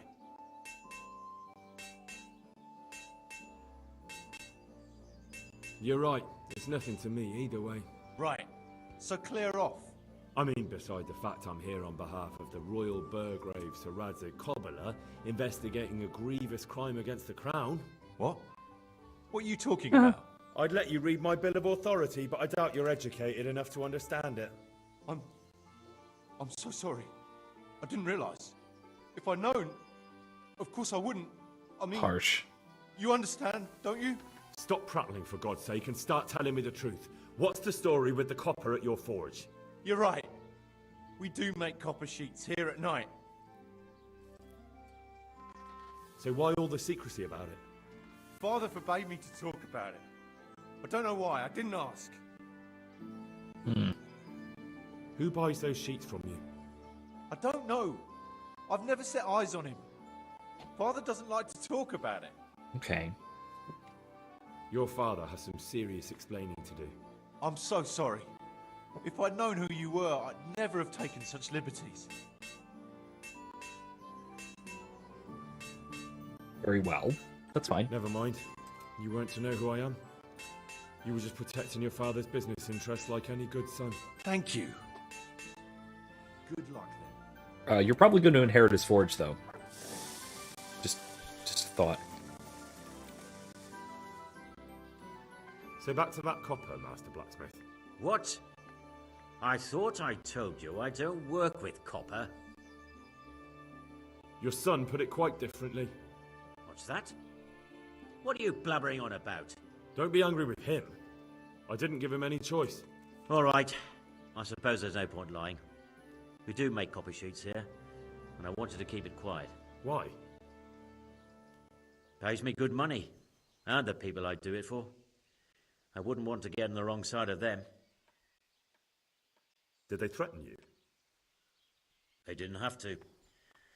Just by the look of them, I could say I needed to shut my mouth and do what they wanted. And did they ever tell you who they were? Do you know where to find them? I know a little. But show some understanding. There's nothing but trouble in it for me. I'll lose the work and be left looking over my shoulder for some thugs to come and burn down my house. Or worse. I'll kill all of them for you. If you lie down with dogs, you shouldn't complain about the fleas. There's no need for threats. We can both benefit here. I hope so. If I tell you everything I know, you can help me with a certain small matter. One that'll cover up for my loss of earnings.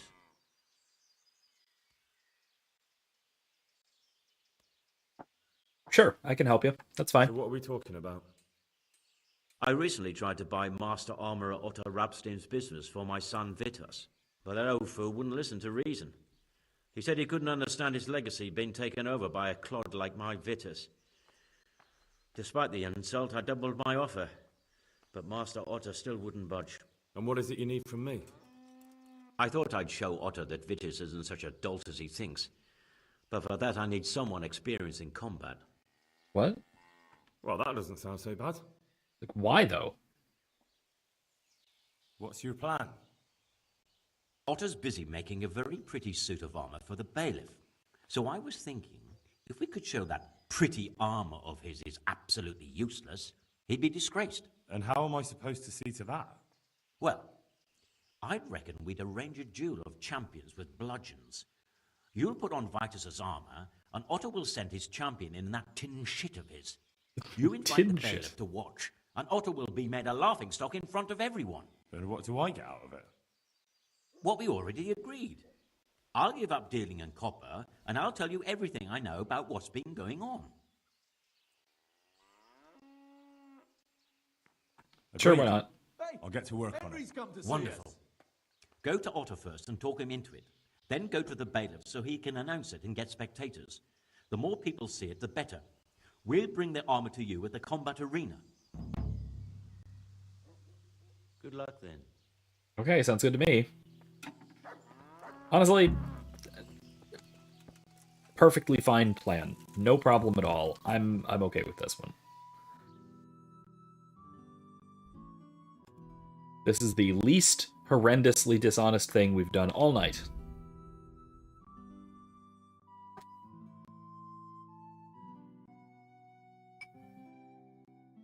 Doesn't even involve kidnapping.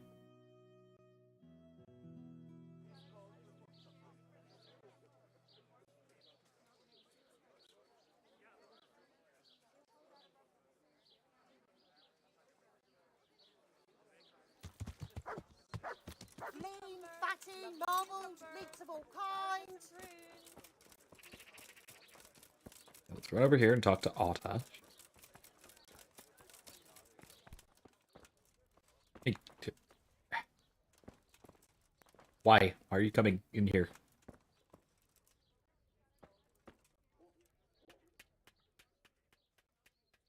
Master Armourer, I have a message for you from Blacksmith Zach. If it's another one of his so-called generous offers, you can go straight back and tell him I'm not selling, and that's that. No, this is another matter. Vitus wants to challenge you to a duel. What? Me fight with that brat? Zack must have lost his mind entirely. That's not how it will be. The real duel will be between your pieces of handiwork. How's that? Well put. That was good. That was well It stated. will be I a love duel that. with bludgeons. No bloodshed. At most, a few bruises and some dents in the armor. Zack chose me to wear Vitus armor. And so I'm to choose a champion of my own? That sounds reasonable. Good. So let's agree on the time and place. Hold your horses, young fella. I've got a counter offer for you. Now, I'm sure Zack is paying you well. Maybe I'm just doing it out of love for my neighbour. Aye, a regular good Samaritan, no doubt. I could pay you more, and I'd tailor-make a cuirass just for you. What do you say? You mean if I fight as your champion instead? I'm not sure how Zack would take it. No, you fight on Zack's side and lose. That's not very honourable. And Zack's constant slander and mudslinging are the height of honour, are they? But what if Zack's right?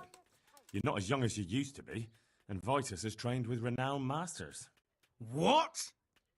You're as impertinent as that bastard Zack and his whelp of a son. How dare you? I don't need help from the likes of you. You'll get such a battering even Brother Nicodemus from the monastery won't know which side of you is up. Now clear off.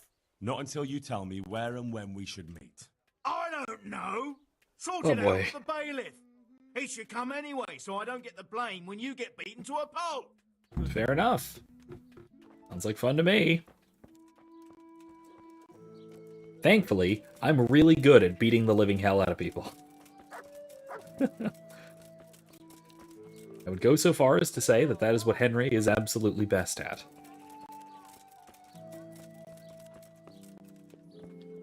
Bailiff. I hope I can be of some humble service to you. I'm here on behalf of blacksmith Zack. Zack? What does that madman want now? Don't tell me. It's another complaint about the Master Armorer. Well, you can tell Zack if you waste another minute of my time with that pathetic feud of his.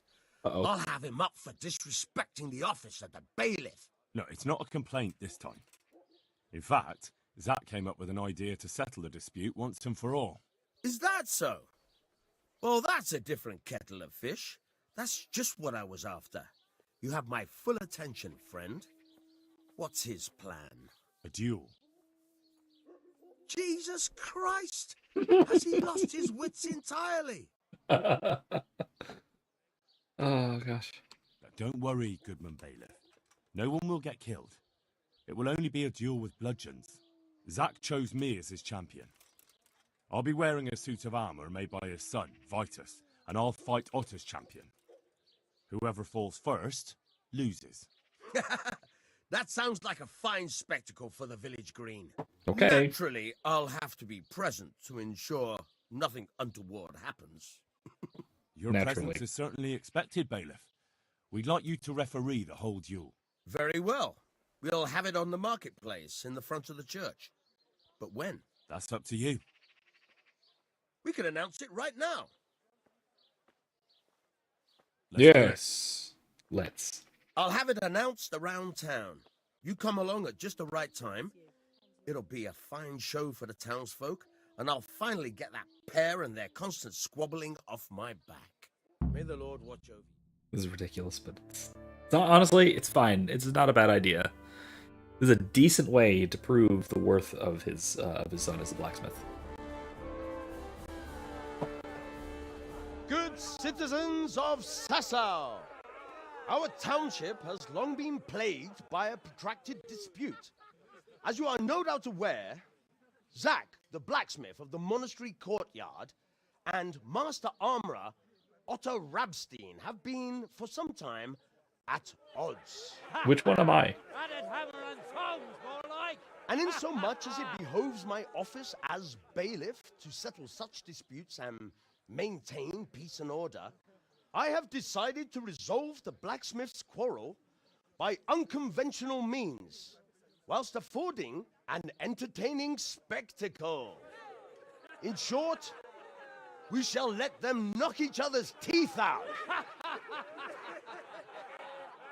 However, since it ill befits two respectable tradesmen to maul each other on the market square like a pair of cocks on a dung heap, each of them has elected a champion. Zack, the blacksmith, has appointed to fight in his stead Henry of Scarlet. Does not look like a very good set of armor, Otto honestly. Rapstein's champion will be... Please, introduce yourself, Sir Knight. Master Otter will fight for Master Otter. I don't What? need some young pup to take my place. Why? Why are you doing this? I remind you that this will be a duel with bludgeons alone. And until first blood is shed. Oh my god, they're booing. Come, folks, be sensible for heaven's sake. We don't want any maiming here, or, God forbid, murder. So, if both contestants are ready, Actually, let us begin. I don't know. That is actually pretty good armor. It has a proper fold, unlike Otta's. Otta's doesn't even have a fold, like at all.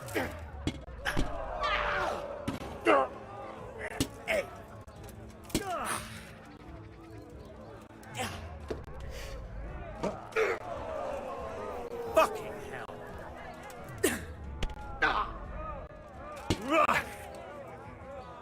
Corva. Bonk!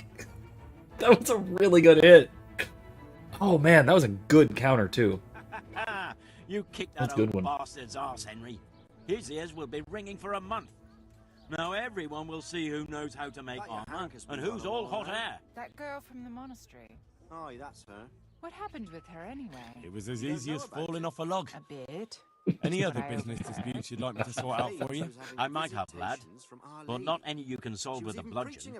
Darn shame. Come by the forge later for your reward. All right? Caught wind of it and came and arrested her. In the I like end, the kinds of he took business her away disputes you to can settle enter with a a bludgeon. convent for her penance. God bless us. The things that go on around here. Oh, the whole of Sasso was buzzing with talk about it. Oh, this is I about don't know how you could have what's her missed name? it. I mind my own business. Good for you, man.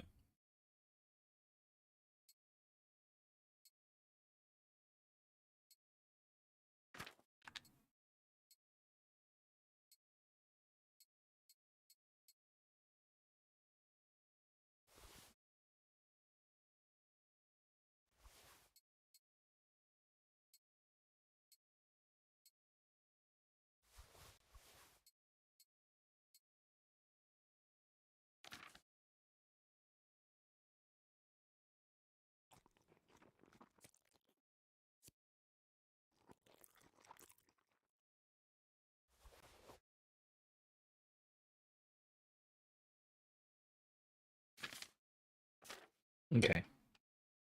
Oh yeah. Here, some rotting kidneys. Enjoy. Alright, what else do I have to do? I mean, I need to hunt. But... yeah, I don't need to walk. I'm just gonna quick travel. It's fine.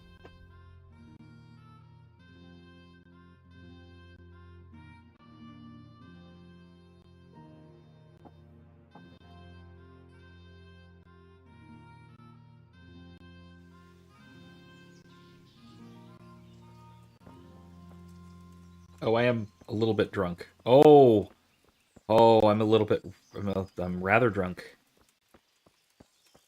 Had a beer and a wine. It does make sense. Why it'd be teeter-tottering. Good day, Henry. Hi there. Greetings. Goodbye.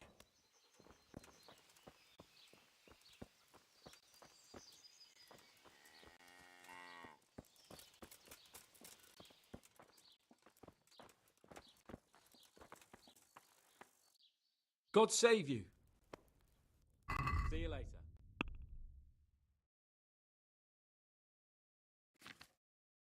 Oh, I can't sell the antlers. Darn.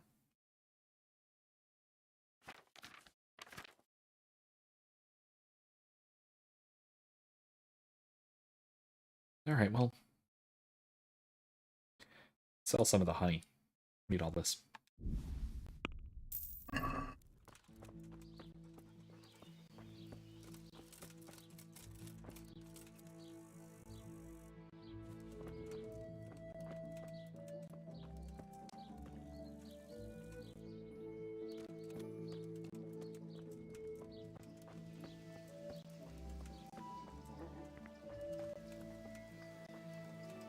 Is that some new kind of game?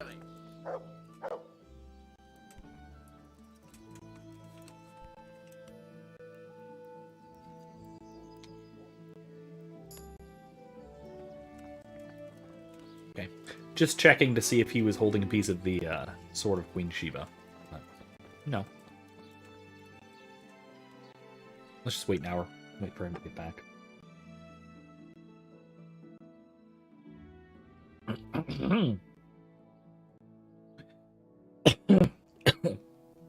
Excuse me.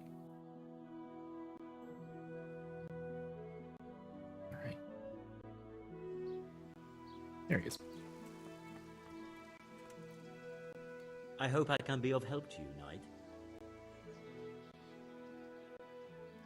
I'll come for my reward. Of course. And thanks again, lad. It's worked wonders for my trade. And will Otter sell you his business? I don't know. But the way things are looking now, his trade will soon be dead as a doornail anyway. Well, that was embarrassing on his part.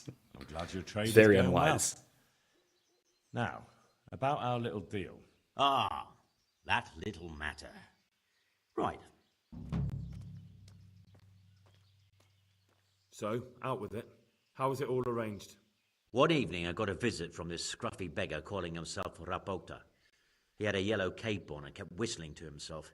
There was a knight with him too, but he didn't give his name. They told me what I had to do, how much I'd get for it, and I had to keep my mouth shut. And where can I find this Rapota? Or the knight? I don't know exactly. But I've always left the wagon with the goods behind the monastery, on the hill there, next to a small chapel under a big tree. Anything else? No. I swear that's all I know. Well, that'll do me for now. Okay. Goodbye. Okay. Well, let's go see about that, shall we?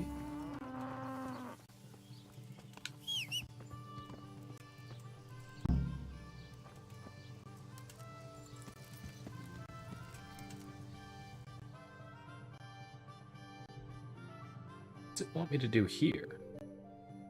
Speak to Master Fafar. Why?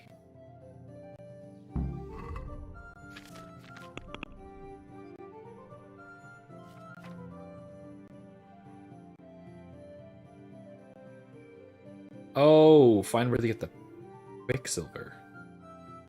Alright, well, I'm gonna go check out the place first.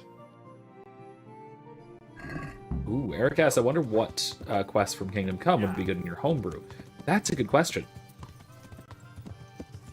This quest line is honestly not bad, the whole counterfeit silver thing. I mean, we're 30 episodes in, so there's a lot to peruse. I have, to be fair, I've also, while you've been, for sort of helping you, with an eye towards, I guess, helping you plot things out, I've been going back through and rewatching some of my old Greedfall streams, which fits the aesthetic of your homebrew world quite well. And there's some ideas there, certainly. But here, this is certainly more medieval. This is a sort of earlier medieval kind of period, but it could work. What artifact weapon? Put in as like a long-term quest to find and turn into the museum church. Interesting question. That's a mushroom.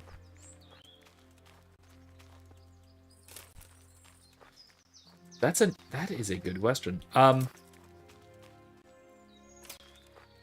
It would be odd for there to be an historical artifact in the New World.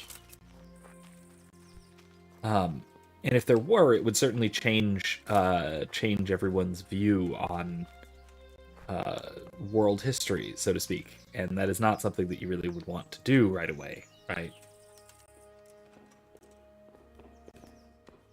So it would have to be something that was brought over and stolen, perhaps? Something like that.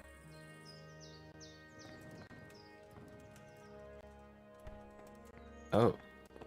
Oh, God. That's horrible. Nothing in here. There's either nothing in here or I've found this before. I think I've probably found this before.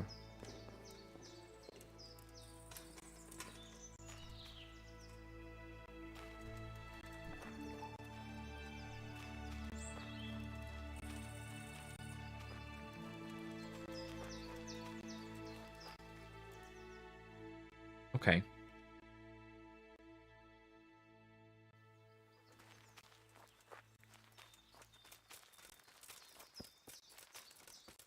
That wasn't it. This is. Oh, it's over there. Oh, okay, I see. Hello there. Why are you just sitting around? Why not? Admiring the view. People just do not appreciate a lovely view these days.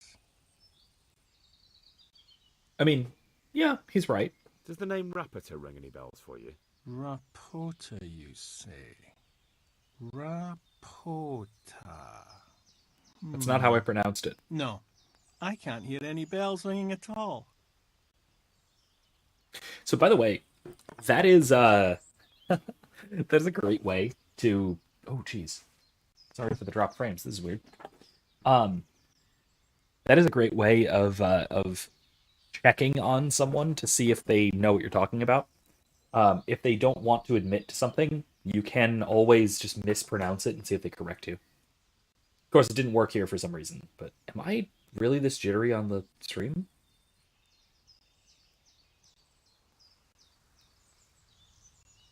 Doesn't look like it. Am I dropping frames for you guys, or is it just me?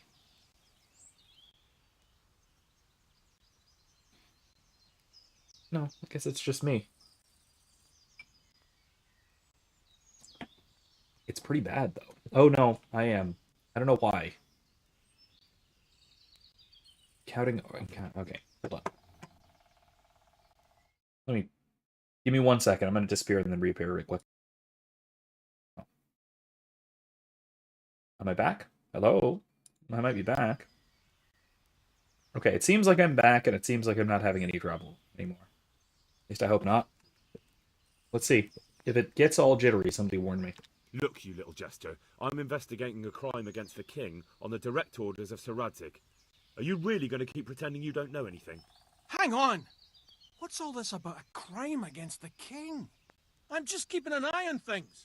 When a wagon comes in, I make sure nobody robs it. I get a commission for that. That's it. See? That didn't hurt a bit. It was easy.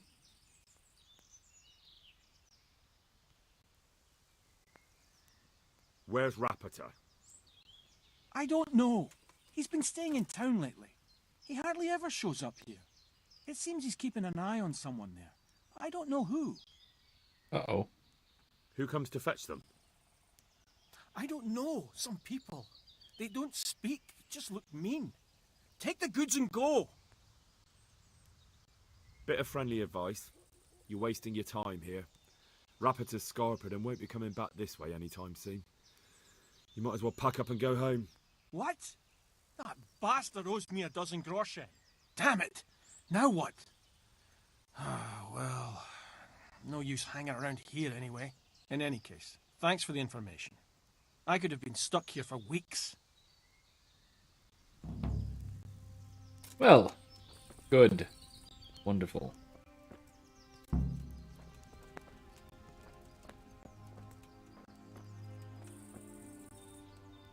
Hi, other bandit. What are you doing here? Just sort of lying there. Cool helmet. Very cool helmet. Okay, now what? Am I back to lagging? Am I back to normal? Okay, find out where they get the Quicksilver. It's back in Sasau. And go let's speak to Master Fafar.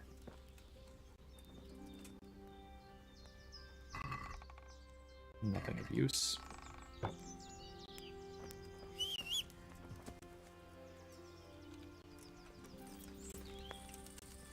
They're getting the Quicksilver. Well, it's not going to give me a quest location for that, is it? No, I don't think so. Well, you know what I will do, though? I'm going to, as I have been, I'm going to probably just finish this stream with a tourney. Or maybe not finish it. Might not take that long. We'll see.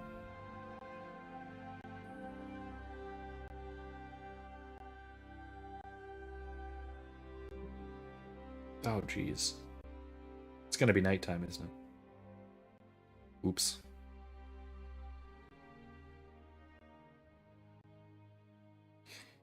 I'm going to be wandering in the dark very shortly. Made a mistake.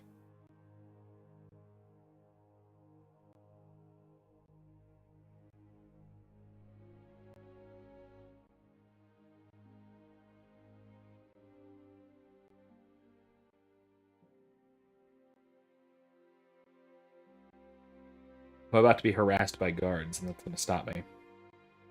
Or maybe not. No, maybe not. Wow. Surprise, surprise. Anyway. Let's go do the tourney. Should have gone to the mill so I could sleep the night, because my energy is getting kind of low. I'm getting a little tired after all this.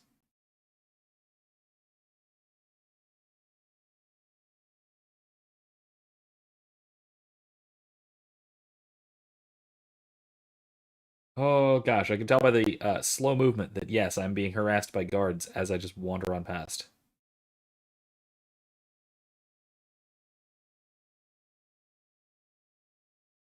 Sure, it's fine.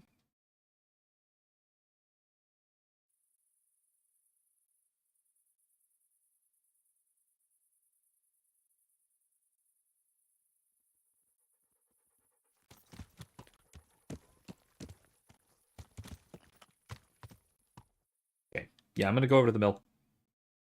This quest tipster, huh? Interesting. Oh, there's a... No, that's a quest that I can't do. Let's go back through town. Hmm.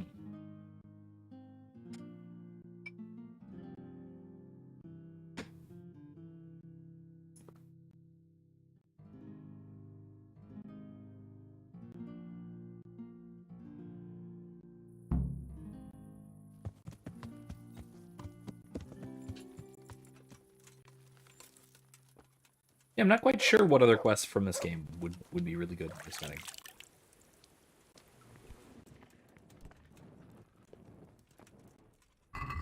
A lot of it depends on a lot of the quests in this game really depend heavily on basically cultural values that are kind of unique to medieval Christendom in particular, like medieval Christendom in particular, rather than yours, which isn't quite Christendom and it isn't quite medieval.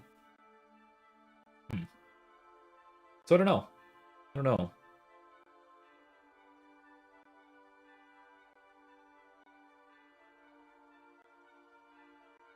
My mind jumped to the executioner and the woman who was helping. That was a good one.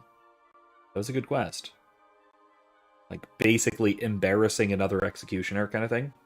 Embarrassing a more professional executioner coming from another city, that kind of thing. That could be interesting.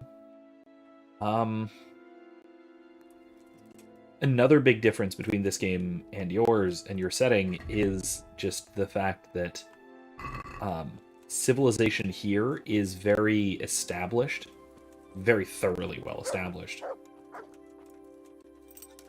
and it's old. It's a long, well-established civilization. So there aren't a lot of like frontier problems, which I mean, a lot of your setting, a lot of the draw of your setting is the whole frontier problems kind of issue. It's all of the finding a new land and establishing a new home there, which is absolutely not anything like here. So the overlap in quests is there. There are certainly some quests that would overlap. There are certainly some quests that you could fit in there. But a lot of them are the kind of thing that you would find in a very well-established civilization.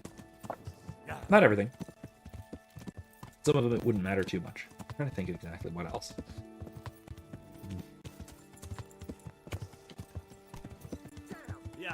Don't run people over with your horse. That's a good quest.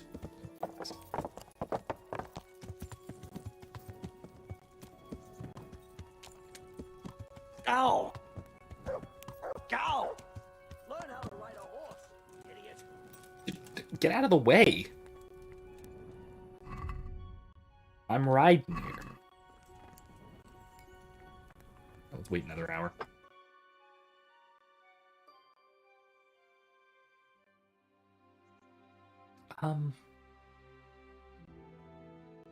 Thinking about what else.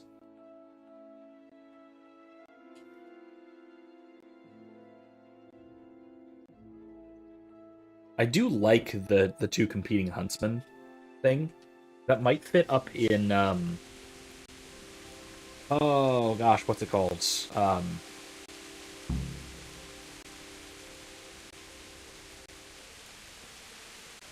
Logging Town. It's the Logging Town. Why am I having trouble remembering the name of the Logging Town? Oh gosh. One up to the north.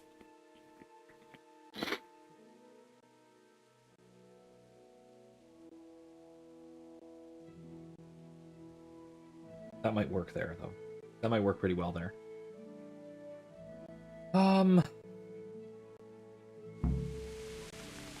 Lords and ladies. I mean, you can always put in something like the Neuhof raid. I'd like to enroll. All right. Of course. I'll write your name down, and I need to know. Basically, somebody coming through and like a group of bandits, but it turns out that it's two groups of bandits. One who are in it for one who are trying to steal, and one who are trying to just sow chaos for some reason. And the ones who are in it to sow chaos for some reason are doing it for, or probably doing it for political reasons or something like that. Called Kipper, a mercenary by profession. That might be a good question. And his adversary will be Henry of Skalitz from the company of Sarate Kubla. Let us wish the combatants luck.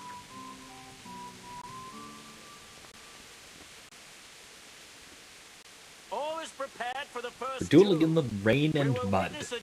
Ah, now that's medieval. That is delightfully medieval.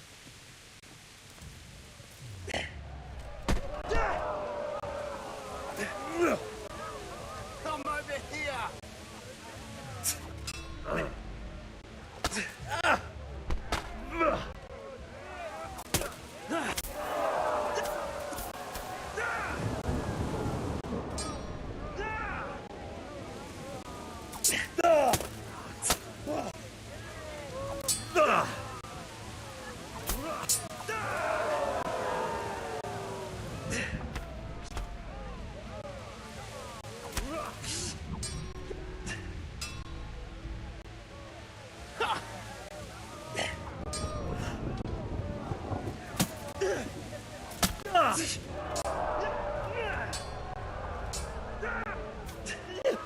Yeah, you got me. Yeah.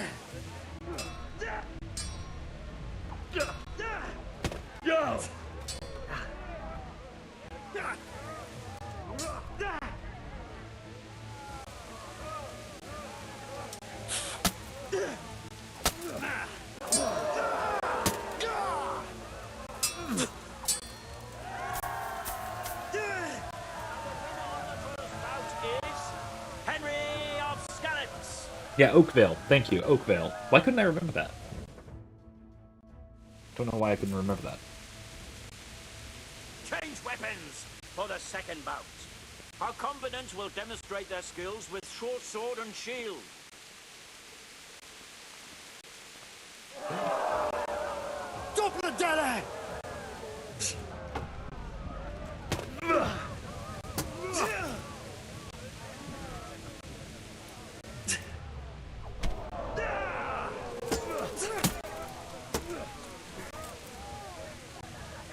now.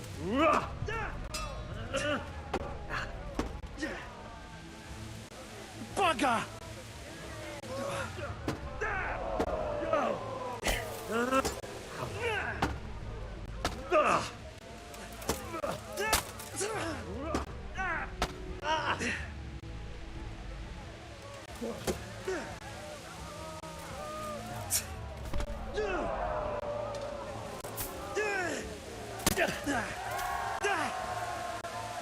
And the second All right, there we duel go. was won by Henry of Scallops. As victor in this round, he shall proceed. I feel like to I'm the trying to be a next. little too fancy here. I feel like I don't need to be this fancy. Meeting face to face in this round will be Henry of Scallops from the company of Sir Radzik Kubla. And he will face Calder o' the Tower, Catchbowl of the Rat-Eye Bailiff. Welcome, our warriors.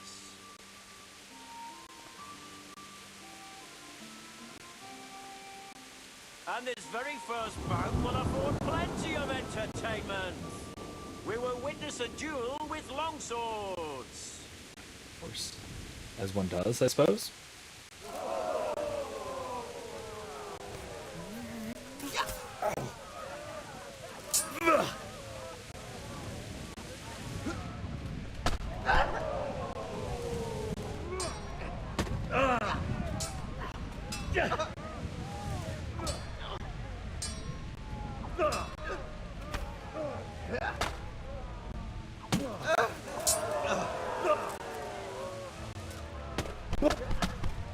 Okay, okay.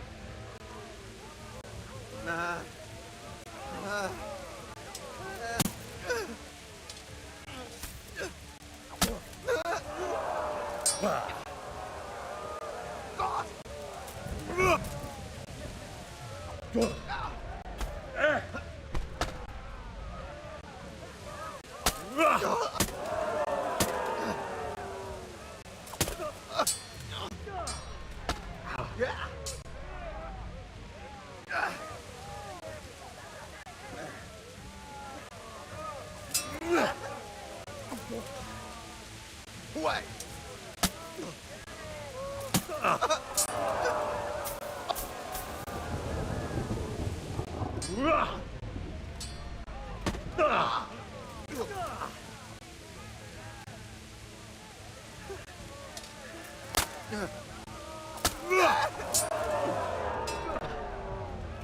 Ow.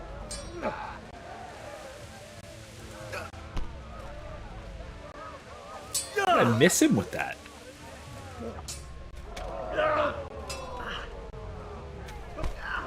Hmm. Lost your wind? Nope.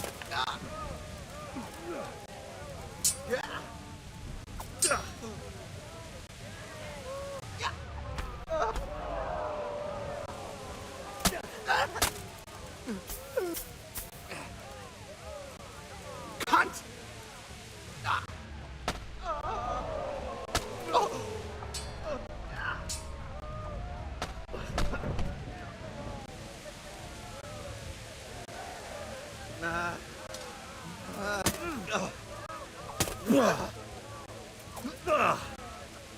I'm over here.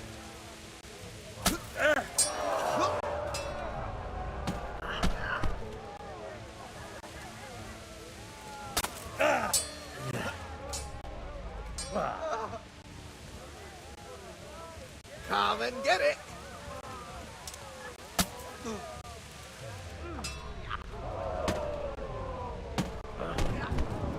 Jeez.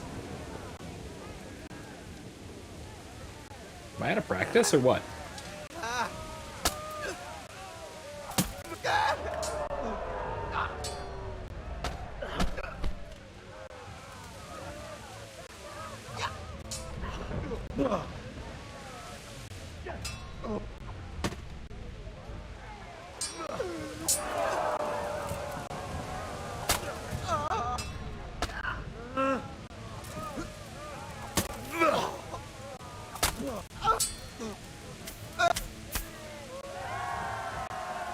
Wow.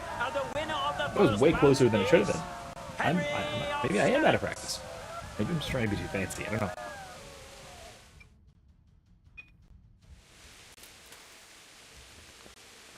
Change weapons for the second bout. Our combatants will demonstrate their skills with short sword and shield.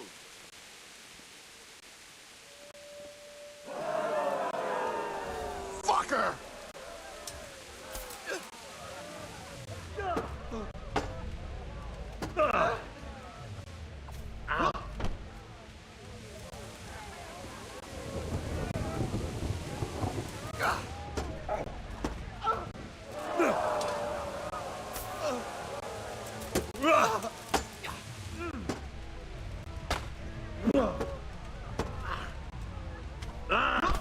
Damn.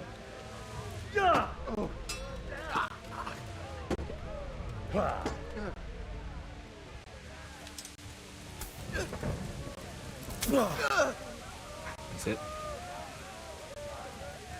Quitting?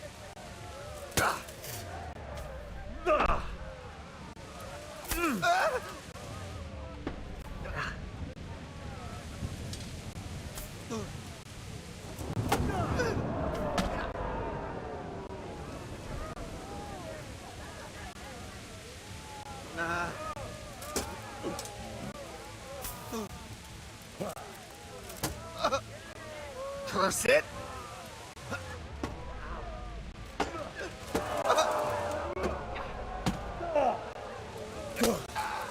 Oh. Right in the nose guard.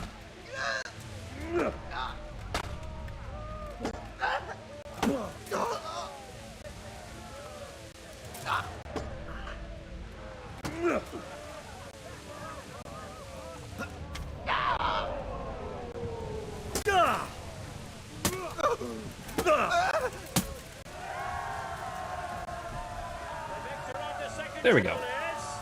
That was better. Got a couple of good powders in there. Victor in this round, and shall proceed to the next round.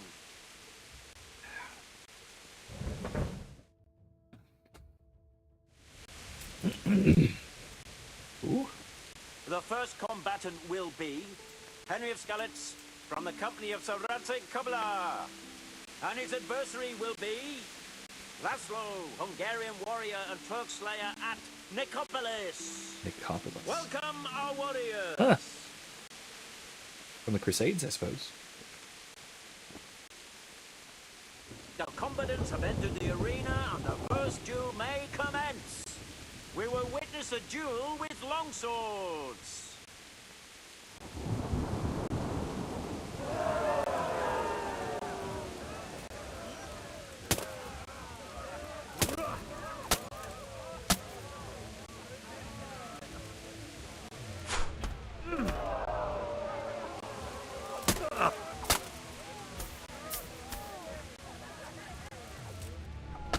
Ah, okay. So yes, I can talk a bit about counterfeiting currency, for example. So first of all, I could talk about gun tag as well, which is actually that's very closely related to this. So I'll start with that. I've used what I've referred to as full contact gun tag as an example of informed consent in ethics, in the context of ethics before. This was basically the scenario being something like a duel, basically what we're doing right now, except one which has at least potentially lethal consequences. Which technically, I suppose, this has potentially lethal consequences. Oh, God. Even if it's meant not to be lethal, they are presumably blunted weapons, and we refrain from death blows and that sort of thing.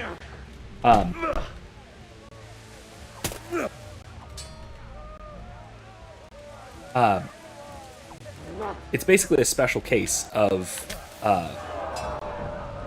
the permissibility of mutual combat.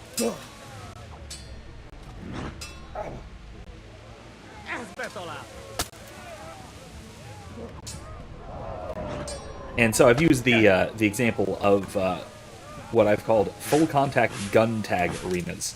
It's basically like a laser tag arena, but it's with firearms, with real bullets. So you go in, you get your weapon, and you start shooting people, and then they die, and you might too. Or maybe you don't die. Maybe you just clip somebody, and then they go down, and then you don't kill them anymore. But the point of this is, can you give informed consent to a game that is unwise, absolutely unwise, but one which can absolutely result in your or somebody else's death, on the assumption that you've agreed to it. Right? That both parties have mutually agreed to potentially lethal voluntary combat.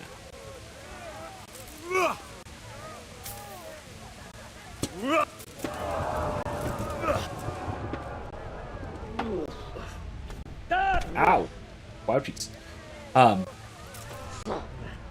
I have generally argued that there is nothing, there's nothing criminal. Oh, nasty hit. That there's nothing criminal about mutually voluntary combat. Whether that's in a formalized sort of entertainment setting, something like this, or even if two people just decide that we're going to go outside and we're going to fight each other.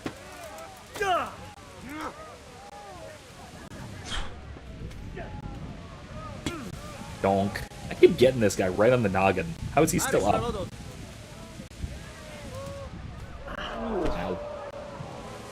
Ow. I've argued that doing so is absolutely unwise. It is dumb. It is not something that one should do. Volunteer to participate in combat that one expects will likely be, or at least can be, lethal. There we go. Even though a situation like this, the expectation is not lethality.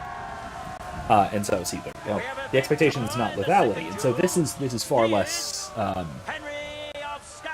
unwise, although it is probably still unwise to participate in a duel like this, because, God, look at this poor guy. Bleeding all over the place, probably broken some bones, especially because you're going at it with hammers. But regardless, if it's voluntary mutual combat, it's not criminal, and so I don't think it should be it could be reasonably legally prohibited. It's vice, if anything, rather than a crime. The vice, of course, being imprudence more than anything else. Maybe wrath. It might be a wrath thing, right? You might be all too willing and all too eager to participate in potentially lethal violence, and so it's a dismissal of the importance of life, as well as robber baron's sword. Neat. No doubt you're well satisfied, and I'm sure you'll be Thank you, sir. with this prize. I certainly am, my lord. Thank you, sir. Take care. But yeah, it is basically it's imprudence, and it might also be a readiness to dismiss the intrinsic value of life. Something like that. Which is wrong, right? There's something wrong with that. But I don't quite think that it is... I can just sell this, actually.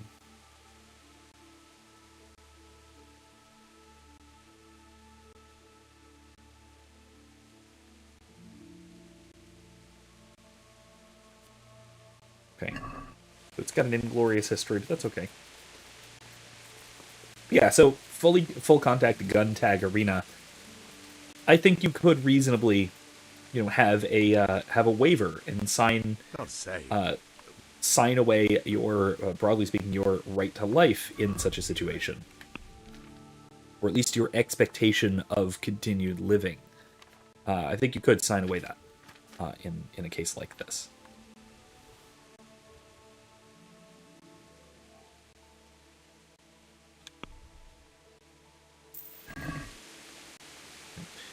So yeah, I don't think that is unreasonable.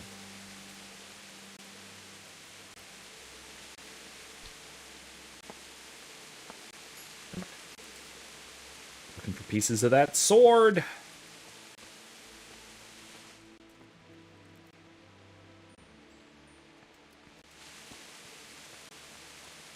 Yeah.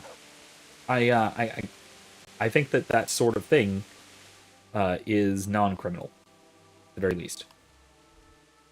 And so I think that it would be wrong to legally prohibit it.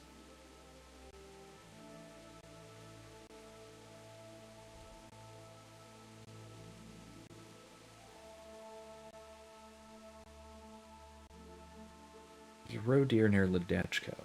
I don't know. I'm just going to go... What time is it? It's almost evening. Let's go spend another night at the mill. We'll go out with Teresa in the rain before tucking in for the night. And then we'll go back to Sasau, check in on this Quicksilver thing before... Oh, the rain's over. Nice.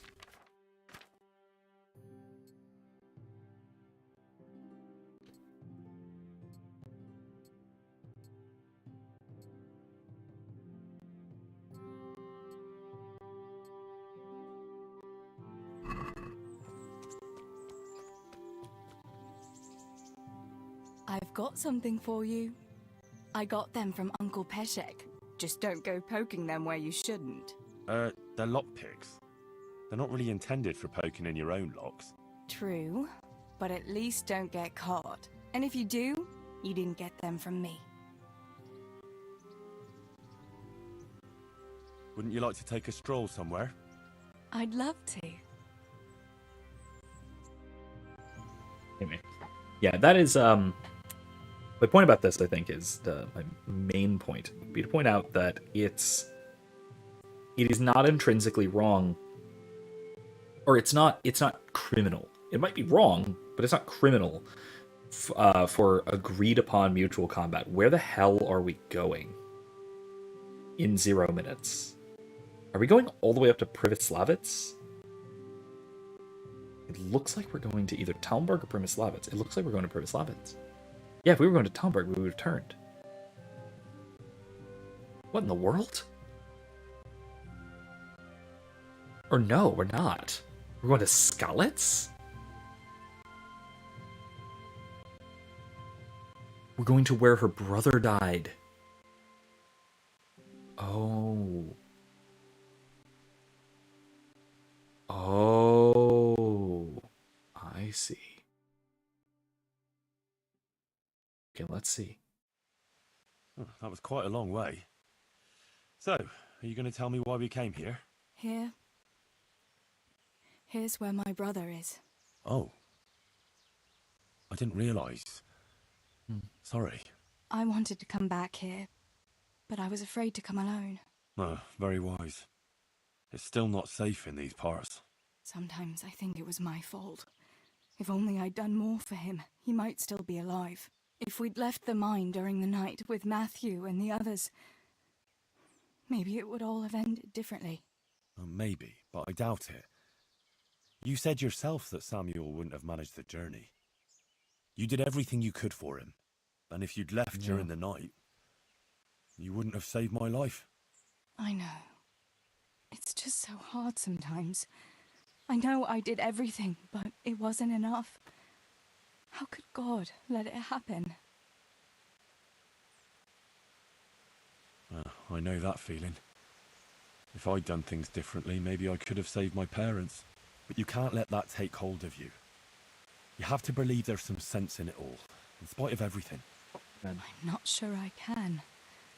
How can you hold on to your faith after all that, Henry? I'll never forget Samuel and Stibor and Papa, and I'll never be able to accept the injustice of it all. But I still have you. I love you, Teresa. I know. Thanks for walking with me, Henry. And for everything else. I couldn't manage without you. Well, nice. Alright, back, all the way back we go. Anyway, yeah, so I that's one of those topics, and that's one thing I wanted to point out. That was a good topic. Thank you. Thank you for bringing that up. That's always a fun one, and it's always an interesting. It brings up the question of informed consent, because we have the question of can you willingly allow yourself to be. Can you willingly agree to put. Can you give informed consent to something that will likely kill you? I would argue that yes, because if you can't, then military service is impossible. Voluntary military service is impossible. I don't think that's the case. I must go, Henry. Take care.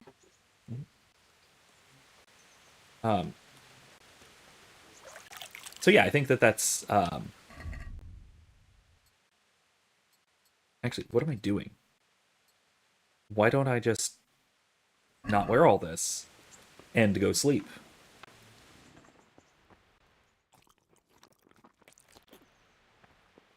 Anyway, like I said, I think that it is it's almost certainly the case that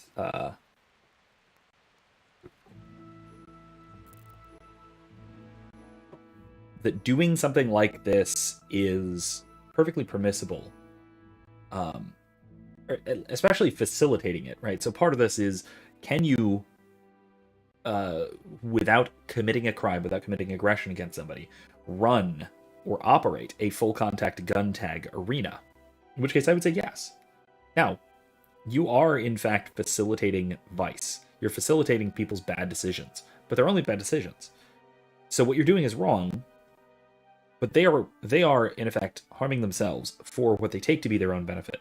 You also would almost certainly go out of business because you get a bunch of you get a few one-time customers, and that's kind of it. This is a bad business plan, but hypothetically, if you really wanted to, I don't think that it would be just for someone to stop you. Now, maybe someone could convince you not to. That might be nice. Wait. Oh my god, I walked that whole way barefoot. Oh no, I forgot to take my boots. Oh no. Because the leg plate has built-in shoes. Oh my god. Which doesn't make sense, by the way, that there should actually be shoes in addition to that, but whatever. Wow.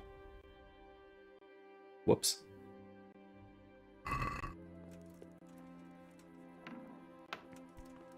Whoops. Hey, what? Anyway, the other example that Erica brought up, talking about counterfeiting. So counterfeiting currency is an interesting case because in a case like this,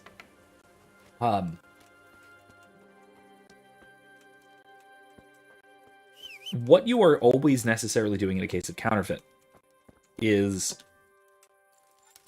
well, it depends. It really depends. Part of what you are doing is depreciating the currency of others. But that has a very distributed cost. Right? That costs a lot of people a very small amount, particularly on an individual scale. Like if I counterfeited, say, even a very large amount of money, like if I were to counterfeit like $100,000, the effect that would have on other people, on any other particular person, is basically negligible. That said, if the Federal Reserve, say, counterfeits trillions of dollars every year, that has a very, very significant effect on each individual person. That's where we get inflation rates, right? Because currently the rate of inflation is what? It's over 5%. It's actually pretty significant. I actually don't know what the rate of inflation is currently. But given that that is a particular assignable harm to every person within the economy, that is an appreciable, recognizable harm, measurable harm, it is certainly an act of aggression against each one of those people that it affects. Right? Against me, against you, against everyone else who has any amount of money. Because again, think about it this way: suppose I have $100,000. If inflation is 5% due to the Fed counterfeiting, Federal Reserve say counterfeiting, that means is that they are effectively stealing. They are damaging my purchasing power. They're damaging my money by 5% of that. So that's $5,000 every year. God bless you. What troubles you? That's pretty, and it's I'm pretty sure it's significantly higher than that, right? But if that's it, that is a significant theft from a lot of people, and it's assignable. It's direct, assignable, and measurable harm done to a lot of people. Now, counterfeiting on an individual scale doesn't necessarily qualify for that, just due to the amounts involved. It's not an appreciable loss to anyone. It's not a noticeable loss to anyone. And so in that case, it would be fraud. But that realistically depends on how good the counterfeit is, really. Because the use of money is a store of value and a medium of indirect exchange. So suppose I were to counterfeit $100,000 in $100 bills. I have hypothetical case of 1,000 $100 bills. And suppose that my counterfeits are excellent, and they will pass inspection. Maybe not at a bank, but they will pass inspection at a store. They'll get through the little fancy light that they use. They have all of the normal like security measures. I'm really good at counterfeiting. Okay, I haven't defrauded you because you are capable of using that $100 bill for its intended purpose. I haven't stolen something from you, in other words, because if counterfeiting is theft, if I give you something other than what you think I'm giving in exchange. Now, especially if, say, my $100 bills will pass muster with a bank or with even the state, agents of the state. If they will pass inspection to that level, then what I've effectively done is I've printed money. I've printed real money. I have, in a sense, performed a kind of service. I've provided money. I've provided a medium of indirect exchange for other people to use. That's where money comes from, is people, at least on the market, money comes from people just coming up with something that people will use as a store of value and as a medium of indirect exchange, etc. That's where money comes from initially, at the start of an economy or at the start of a currency system. Money comes from someone putting labor into. Excuse me, again. Sorry about all this. Money comes from putting labor into the creation of a medium of indirect exchange and store of value, into creating money. God be with you, Henry. So usually that's a minter, someone who mints, typically coins. And the reason coins is because it is a particular measure of weight value of a precious metal, something that is otherwise unreplicable. Right? And so in a case like that, what you're doing effectively is a minter is counterfeiting. Basically, they're just getting a bunch of silver and then putting 1 ounce on it. They're causing inflation, technically. Gold miners cause inflation. At least they would if our money were based on gold. So things like this, right? So the production of money is not intrinsically theft. And so if you are producing money that will function as money, you're providing something like a service. Now, I'll also say the destruction of fiat currency is providing a service as well, because you are increasing the value of everyone else's money, but by a very small marginal amount. So this is also a point where a lot of people whine and complain about, well, billionaires are just sitting on all that money that could be circulating in the economy and helping people. No. First of all, that's ridiculous. They're not just sitting on the money. The money is not liquid. It's invested, right? It is productive. It is producing something. But even if they were, suppose that Jeff Bezos converted all of his money to $100 bills and stuffed them in his mattress. He has a big mattress stuffed full of $100 bills. He has, I don't know what his net worth is. What, a few $1 billion. Let's call it. Let's say he had an incredible income. He sells all of his stock somehow without devaluing it, which is ridiculous. But let's pretend, and he gets $1 trillion in $100 bills. He just fills a room with them. Cool. You know what he's actually just done is removed $1 trillion from circulation. That will compensate for the effects of the Federal Reserve. That will increase the value of everyone else's money. It will cause price deflation. But what he's doing effectively is he is providing $1 trillion worth of service to the economy, to people, and asking for nothing in exchange because he's not spending the money for anything. He's helping people for nothing. It's charity, effectively. Right? Sitting on your money is in effect a kind of charity because it's causing price deflation. Now it's in a very small amount. Even Jeff Bezos, because he doesn't have $1 trillion, and he certainly doesn't have $1 trillion liquid dollars. But even if he did, sitting on it and doing nothing with it would be an incredible service to a lot of people. Not even like it would not be a service compared to the disservice and crime committed by the Federal Reserve and Congress, the Treasury for that matter. But it would be something. And this is where the like, oh no, wealth hoarding kind of people get things absolutely backwards. They forget what money is.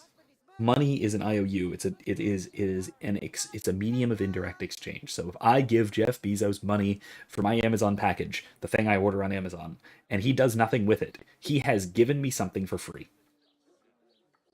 He's given me something, and he's not demanding anything of anyone in return for it. That's it. That's all that's going on. You look different, Master.